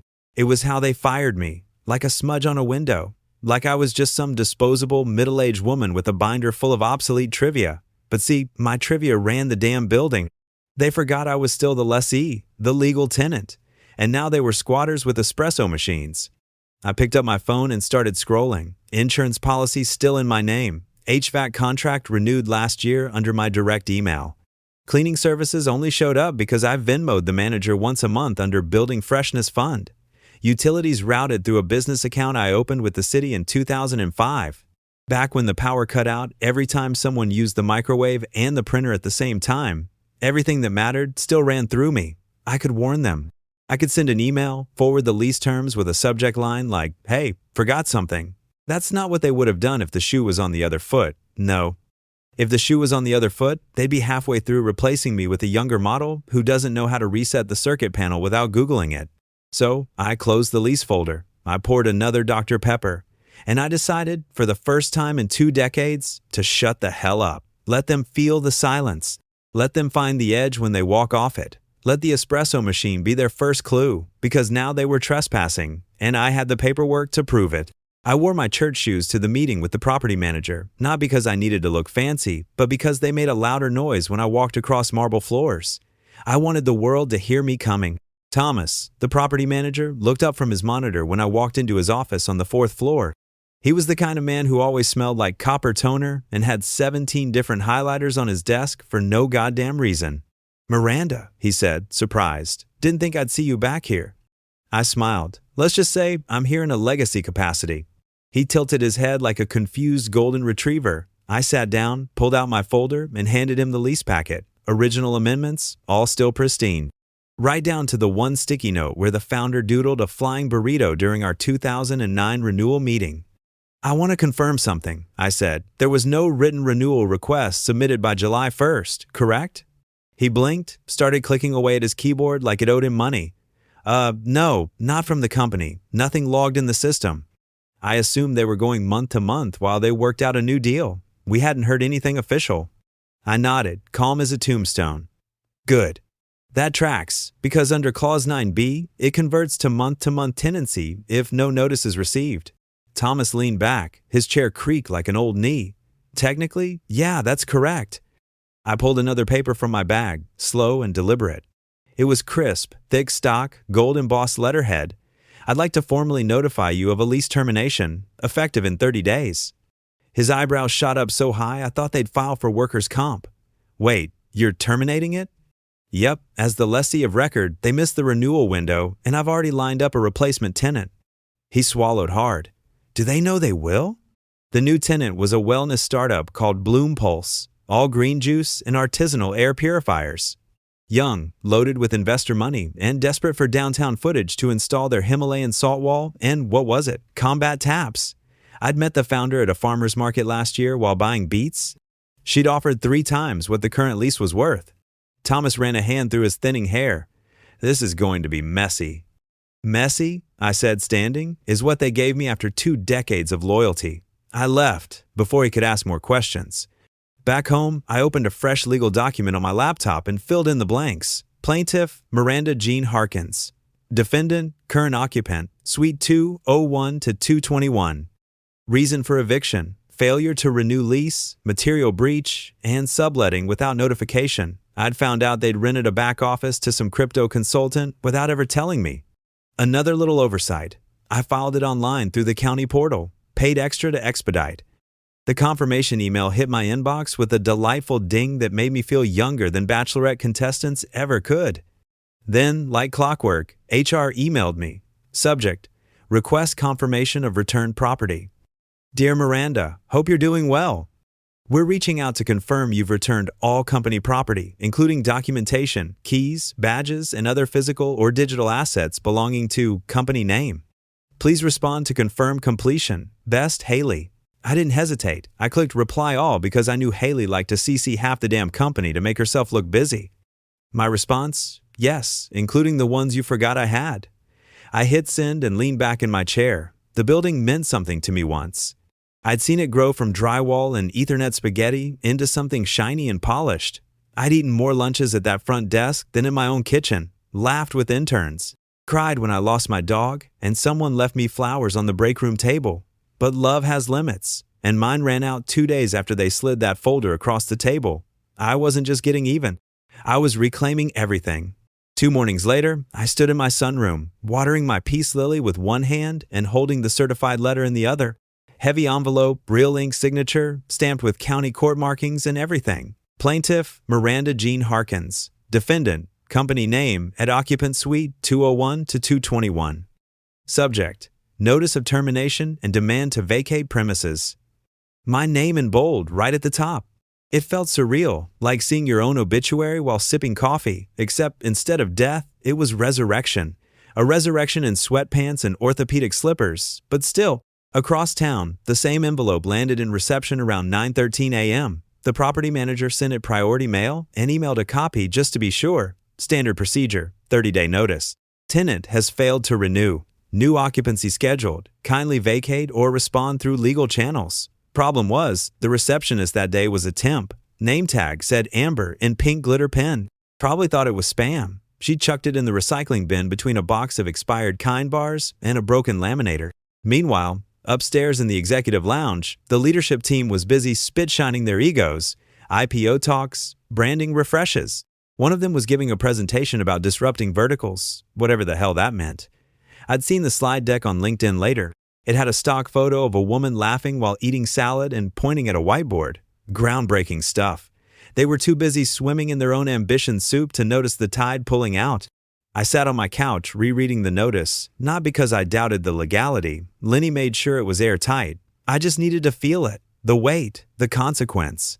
This wasn't just some HR slap fight anymore. This was a time bomb wrapped in bureaucracy and tied with a red tape bow, and I'd lit the fuse. There was a moment, maybe 20 seconds, where guilt tried to wiggle its way in. That building had been my second home. I'd bandaged its cracks, soothed its moans, kept it warm and humming. I'd seen weddings announced in that office. Babies born, affairs bloom and implode with equal force. It meant something once, but now it was just a box full of people who thought legacy meant slow. So I folded the notice back into the envelope and slid it into my filing cabinet, right behind my divorce papers and 2 unpaid parking tickets I was saving for sport. That's when my phone buzzed. Dan, facilities guy. Hey, you okay? Something's weird around here. Front desk got a court notice, but nobody's talking. Place feels off. Dan was one of the good ones. Quiet guy. Knew how to replace a fluorescent ballast without whining about it. Once helped me chase a possum out of the break room ceiling tiles. I almost replied with, "I'm fine." That felt dishonest. So I sent, "I'm more than okay, Dan. I'm just finally being seen." He didn't reply right away, probably still digesting whatever gossip was brewing. I imagined the confusion, the execs assuming the letter was a mistake or a prank, or maybe they'd blame a vendor. They were good at that, outsourcing accountability like it was janitorial service. But the fuse was burning, and I'd already lined up the matchbox, gasoline, and fire extinguisher just far enough away that they'd never reach it in time. The conference room at Lenny's firm smelled like burnt coffee and laminated ambition, fake plants in every corner. One of those motivational posters that says success over a picture of a mountain climber about to die. Lenny sat across from me in a blue pinstripe suit that made him look like a nervous ventriloquist dummy. But his hands were steady as he slid the final lease transfer document across the table. All you got to do is sign right there under outgoing lessee, and again on page 4 under authorizing party. He hesitated, pen in hand. "You still good with this?" I looked down at the paper. Crisp, clinical, cold as Haley's smile. Incoming tenant, Bloom Pulse Incorporated. Effective date, August 31st, 12 p.m. Term, $12,800 divided by Mon Triple Net, 5-year contract. Signature line, Miranda Jean Harkins. I picked up the pen. "No second thoughts?" Lenny asked. "Only that I didn't do this sooner," I replied. The pen scraped across the page like a guillotine blade, and just like that, 21 years of institutional memory transferred to a corporate empire with a Pinterest mood board. Lenny sighed. "I'll submit this to the property manager this afternoon. Judge already approved the eviction. You'll get notice of posting within 48 hours. I raised an eyebrow. "They'll get 48 hours to vacate?" He nodded. From the moment the notice hits the door, no appeal, no wiggle room. They missed the renewal window, sublet illegally, and didn't respond to termination paperwork. You handed them the rope. They built the gallows. I left the office with a copy of the signed documents tucked neatly in a manila folder labeled closure. Not revenge, not get even, just closure, because that's what this was now. A clean surgical ending to 2 decades of being invisible while holding up the ceiling. Later that evening, I got in my car and drove downtown. The city looked different at night, shinier, colder, like everything had been dipped in chrome and regret. I parked across the street from the building and killed the engine, left the headlights off, just watched. The lights were still on in the executive suites, probably burning through a few $1,000 in overtime pay and catered sushi. Haley was probably prepping another internal culture slideshow. The CEO was probably somewhere in the corner practicing his investor pitch in the mirror with a scotch in one hand and a lie in the other. I sipped my gas station coffee and rolled down the window. The building stood there, clueless, silent, lit up like Christmas Eve, and just as blind to what was coming. That same building that once felt like mine, now a stranger. I looked up at Suite 221, the corner office, my old desk, now occupied by some project manager who thinks HVAC stands for happy vibes and coffee. I smiled, not out of malice, not even joy. It was the smile of a woman watching a freight train inch toward a man who's too busy texting to hear it coming. They had no idea that tomorrow morning, the county marshal would be taping a fluorescent orange notice to their glass doors. That in 48 hours, every whiteboard brainstorm, every yoga ball chair, every beanbag in the innovation zone would be loaded into a moving truck. With Bloom Pulse waiting behind them, cash in hand, and incense ready. I sat there until the lights started to flicker off. Then I drove home, window down, wind in my hair, manila folder on the passenger seat, and a kind of peace I hadn't felt since 2003. Right around the time I learned that gratitude has an expiration date, but leverage stays fresh forever. The sterile silence of my apartment was a stark contrast to the manufactured drama of the conference room. It was a quiet so profound it felt like a held breath, a space where only the rustle of paper and the steady beat of my own pulse registered. The hot pink folder, once a symbol of my quiet diligence, now lay open on my kitchen table, its contents a meticulously organized arsenal. Each document was a carefully cataloged bullet, each email a coded message waiting to be deciphered. I had spent the last 7 years ensuring everything was documented, cross-referenced, and filed away. Backups of backups, stored not just digitally, but in my mind. The lease, of course, was the cornerstone, but beneath it lay a veritable ecosystem of operational interdependence. The HVAC maintenance logs, the vendor contracts for everything from toilet paper to the building's fire suppression system. The original utility accounts opened in my name because the company's credit was non-existent back in '05. They'd all been renewed, paid for, and managed by me, the ghost in the machine, the woman who ensured the lights stayed on and the plumbing didn't overflow. I wasn't sentimental, but I understood the power of ownership, of being the linchpin. When they dismissed me as a relic, a disposable cog, they'd forgotten that the machine was, in large part, mine. They'd taken my quiet competence for granted, mistaking my silence for a lack of agency. It was a fatal flaw. I meticulously organized scanned copies of every single maintenance request, every vendor invoice, every utility bill, dating back to my initial renegotiation of the lease in 2017, a detail they'd conveniently glossed over when they failed to trigger the renewal clause. Each file was clearly labeled, cross-referenced, and loaded onto a secured, encrypted USB drive. I even created a dummy document titled Building Systems Manual Master Copy, which, when opened, simply displayed a countdown timer and a sternly worded message: access denied. For unauthorized access, please contact legal. The next morning, the dawn broke not with birdsong, but with the insistent, jarring buzz of my phone. It was Dan, the head of facilities. Dan was one of the few good ones left, a man who understood the difference between a fuse and a fuse box, and who'd always treated me with a quiet respect. His texts were usually concise, factual. This was different. Miranda, is everything okay? The entire East Wing network is down. No internet, no internal servers. IT is in a total panic. They said it's like the whole server rack just powered down. No power surge, no trip breakers, just dead. My lips curved into a slow, deliberate smile. Dead. Yes, that was the word. The East Wing server rack drew its primary power from a dedicated line, a line I'd personally rerouted 7 years ago after a near-disastrous power fluctuation nearly wiped out our client database. It was a critical upgrade, one they deemed unnecessary expenditure at the time. I'd done it anyway, using my own funds, and documented the independent cabling with the city's electrical board under a utility account I controlled. Now, without my active monthly authorization code, which naturally I hadn't provided, the system had gracefully, precisely, and autonomously shut itself down. It was like pulling a single thread and watching the entire tapestry unravel. By midday, the texts from Dan were coming in faster, laced with a growing urgency. This is bad, Miranda. They can't get it back up. Says the system requires a primary key authentication that they don't have. IT guys are sweating through their expensive shirts. Heard someone mention a third-party vendor, but no one can find the contract. You wouldn't happen to know anything about a Phoenix protocol, would you? Phoenix protocol. My little emergency shutdown sequence, tied to the building's independent backup generator and a private cloud server, which I also happen to own, designed to safeguard critical infrastructure in case of exactly this. It was a contingency plan for contingencies, a contingency for when the primary contingency failed. I hadn't even bothered to explain it to them. Why would I? They saw me as the person who knew where the spare light bulbs were kept, not the architect of the company's digital lifeline. The panic was beginning to ripple outward. I could feel it, a subtle tremor in the digital ether. Old colleagues, the ones who'd been decent, started reaching out. "Hey Miranda, hope you're doing okay. Heard about the network issues? Absolute chaos here. They're saying it's a major security breach or something. Some of the client portals are down too. Can you believe this?"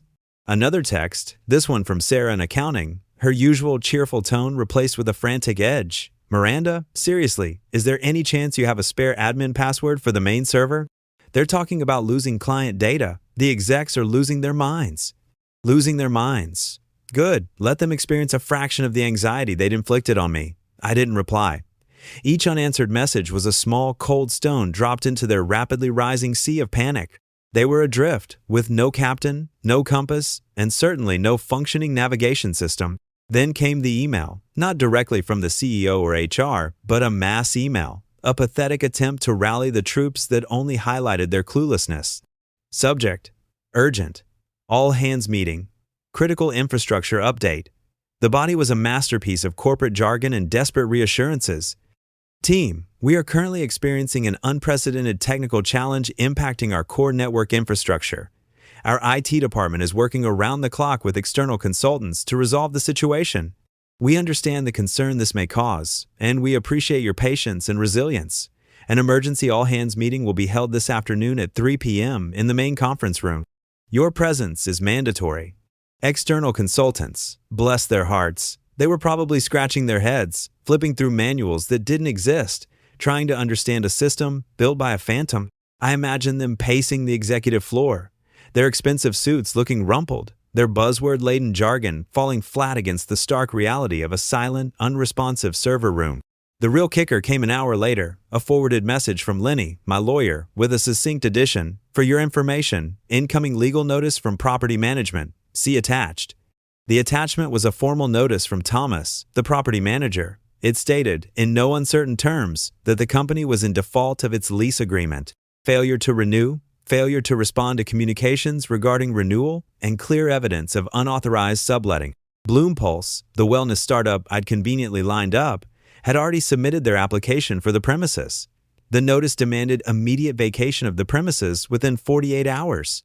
I leaned back in my chair, a deep, satisfying sigh escaping my lips. They thought they were dealing with a minor IT glitch.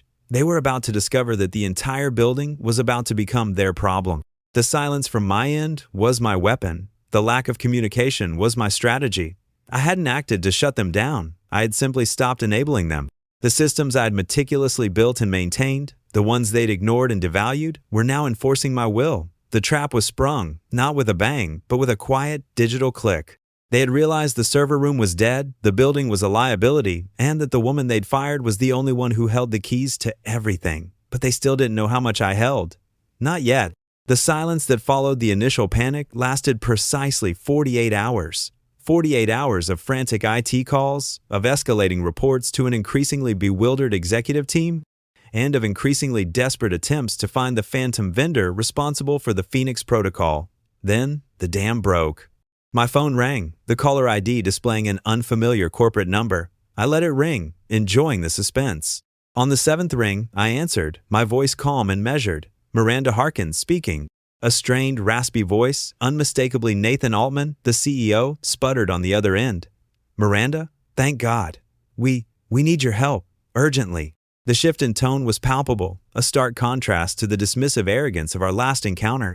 It was the sound of a man teetering on the precipice, his carefully constructed corporate empire crumbling around him. "My help?" I echoed, taking a slow sip of my Earl Grey tea. "I'm not sure I understand. I've returned all company property." Altman chuckled, a dry, humorless sound. Yes, that's not why we're calling. It's about the building and the systems. Everything's just offline. We're getting notices from property management. 30 days to vacate. 30 days, Miranda. We're a public company. This is a disaster."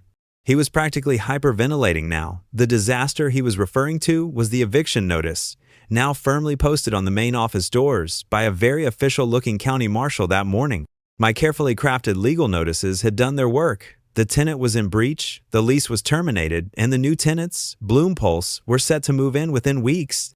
A disaster, I mused, letting the word hang in the air. Funny, I recall suggesting a security patch for our network infrastructure that was deemed too expensive a few years back, and a rather comprehensive building maintenance plan that was streamlined. He sputtered again, a strangled sound. That's not fair. We were restructuring, focusing on core competencies. Core competencies, I repeated, a faint smile touching my lips. My core competency was ensuring this company didn't collapse from its own incompetence. It appears that competency has expired. A heavy silence descended. Then, a different voice, colder, more professional, cut in. Ms. Harkins, this is David Sterling, General Counsel for the company. Mr. Altman is understandably distressed. We need to understand your position regarding the lease agreement and the facility-wide shutdown. David Sterling, the man who drafted my severance package, his name now appearing on a different kind of official document. This was it, the moment of truth. Mr. Sterling, I began, my voice clear and steady. My position is simple. The company failed to renew its lease by the legally stipulated deadline. Furthermore, it has been found to be in breach of contract through unauthorized subletting and has failed to respond to all official notices regarding these violations. Regarding the facility shutdown, the systems you're experiencing failures with are powered by proprietary infrastructure that I personally installed, maintain, and control under separate, privately held service agreements. I paused, letting that sink in. Essentially, Mr. Sterling, you fired the person who held the operational keys to everything. The building, the power, the network, the data security. And you did it without understanding that I own those keys, not just by virtue of my employment, but by contract and by infrastructure. Sterling cleared his throat. Ms. Harkins, we understand you feel you were wronged. However, this situation is untenable. The board is demanding solutions. We are prepared to discuss a resolution. You have two options. The words hung in the air, heavy with consequence. Two options. The careful preparation, the years of quiet competence, had led to this. Option A, Sterling continued, his voice carefully modulated, is a return to your former role. Facilities and operations manager with a significant salary increase. A substantial bonus for your immediate cooperation in restoring full operational capacity, and a public acknowledgement from the board of your critical contributions. We will also ensure the CEO and HR director who handled your termination are reassigned. This was the olive branch, the narrow escape hatch, a chance for them to recover, albeit with a severe blow to their ego and wallets. And option B, I prompted, already knowing the answer. Sterling took a deep breath. Option B is less palatable. We will proceed with the eviction. We will also initiate legal action for damages related to the loss of operational capacity, client data security breaches, and the subsequent impact on our share price and investor confidence. This could result in considerable financial penalties for you, Ms. Harkins, based on the original lease terms and the penalties associated with contractual breaches. He was bluffing, of course. They knew they were in the wrong. Their leverage was as thin as a used napkin. I took another slow sip of tea. Mr. Sterling, Mr. Altman, I understand the gravity of your situation, and I appreciate you presenting the options. For option A, while tempting, the offer of reinstatement holds no appeal. My contribution was never about a title. It was about ensuring things worked. You have demonstrated a consistent inability to value that. Furthermore, the critical contributions you speak of were conveniently overlooked until now. Altman let out a choke sound. But the company, our reputation. Your reputation was damaged the moment you dismissed me without understanding my role, I stated calmly. As for the company's future, that is no longer my concern. So, option B at Island. Sterling's voice was tight. Miss Harkins, you cannot possibly intend to destroy us. I am not destroying anything, Mr. Sterling. I corrected, my voice gaining a steely edge. I am simply allowing the consequences of your own actions to unfold. You terminated my employment without cause. As per my employment contract, specifically Section 7, subsection C, which I believe my lawyer forwarded to you last week, any termination without cause initiates a clause wherein all company assets that I was instrumental in developing or maintaining revert to my ownership. This includes the proprietary network infrastructure I implemented, the building's independent power systems, and naturally, the original lease agreement, which, as you are aware, is still legally under my name as the primary guarantor for my previous tenure as facilities manager. I let that sink in. The data breach they'd conveniently labeled unforeseeable was a direct result of their refusal to invest in the security upgrades I'd proposed. And those upgrades? They were running on systems I owned. Furthermore, I continued, the subletting clause in the lease, which you failed to disclose and which was clearly violated, gives me the right to terminate the lease immediately and seek damages for lost revenue. Bloompulse has already wired the first 2 months' rent to an account under my name, as per our private agreement. They're eager to move in. A strangled gasp from Altman. Sterling was silent, probably scrambling to find his own legal documents, his carefully constructed composure crumbling. So, Mr. Sterling, I concluded, my voice a low, firm tone. To be clear, option A is rejected. For option B, I will not be initiating legal action for damages. I will also refrain from releasing the evidence of the company's consistent failure to adhere to basic security protocols, which would likely trigger regulatory investigations and significant fines. However, as the sole legal tenant of the building, and as the owner of the infrastructure that currently powers it, I will be exercising my right to terminate your occupancy, effective immediately. You have 72 hours to vacate the premises, and all equipment and data currently housed within will be considered abandoned property, subject to salvage and disposal by myself. Bloompulse is scheduled to begin their move-in process in 48 hours.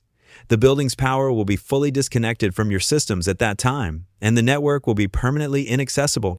I suggest you start packing. The line went dead. Altman had hung up.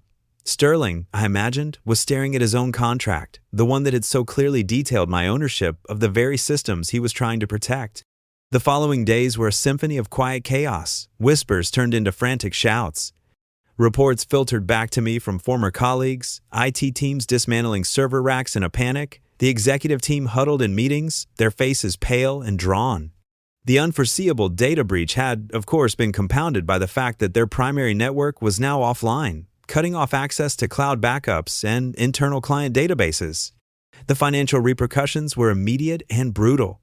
News of the eviction, the infrastructure collapse, and the potential data exposure sent their stock plummeting. The press, sensing blood in the water, circled like sharks. I spent my days in blissful quietude, enjoying my newfound freedom and the satisfaction of a plan meticulously executed. I received a polite email from Bloompulse confirming their move-in date and thanking me for the seamless transition. They'd even sent a small, tasteful gift basket filled with organic teas and artisanal chocolates, a far cry from the hollow platitudes I'd endured for years. On the third day after my final call, I received a single, official-looking letter. It wasn't from Altman or Sterling, but from the board of directors. It was terse, professional, and devoid of emotion. It simply stated that my employment had been terminated due to restructuring, effective immediately, and that my severance package, including a substantial financial settlement and stock options, would be processed within 24 hours. A wry smile played on my lips. They were trying to save face, to present it as a mutually agreed-upon separation, a clean break. They were still trying to control the narrative, even in defeat. The stock options were a laughably small attempt to buy my silence. I'd already acquired far more than they could ever compensate for. The next morning, I watched from my window as the moving trucks began to arrive at the old office building, not for Bloompulse, but for the company I had once served. Their belongings, their equipment, their legacy, all being unceremoniously hauled out. The CEO, Altman, was reportedly seen arguing with the movers, his face a mask of impotent rage, while a lone security guard stood impassively by. The story hit the business news that afternoon. Tech giant evicted amidst unforeseen infrastructure collapse and data breach scandal. The article detailed the company's rapid descent from a rising star to a corporate pariah, all attributed to gross mismanagement and a catastrophic failure to address critical infrastructure vulnerabilities. My name was never mentioned, of course. My revenge was a quiet one, a whisper in the annals of corporate history, a cautionary tale of the invisible hand that truly runs the machine. I poured myself a glass of wine, the kind that cost more than a week's worth of my old groceries, and raised it in a silent toast to the power of documentation, to the quiet competence that outlasts arrogant ambition, to the forgotten clauses, the overlooked infrastructure, and the woman who knew when to stop enabling the incompetence of others. The company and its ego were left to crumble. I, on the other hand, was just getting started.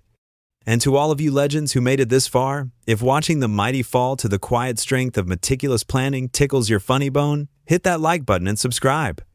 We've got more tales of corporate karma brewing. Let's make sure those who underestimate the quiet ones get a taste of their own medicine. After all, some debts are paid, not with money, but with precision.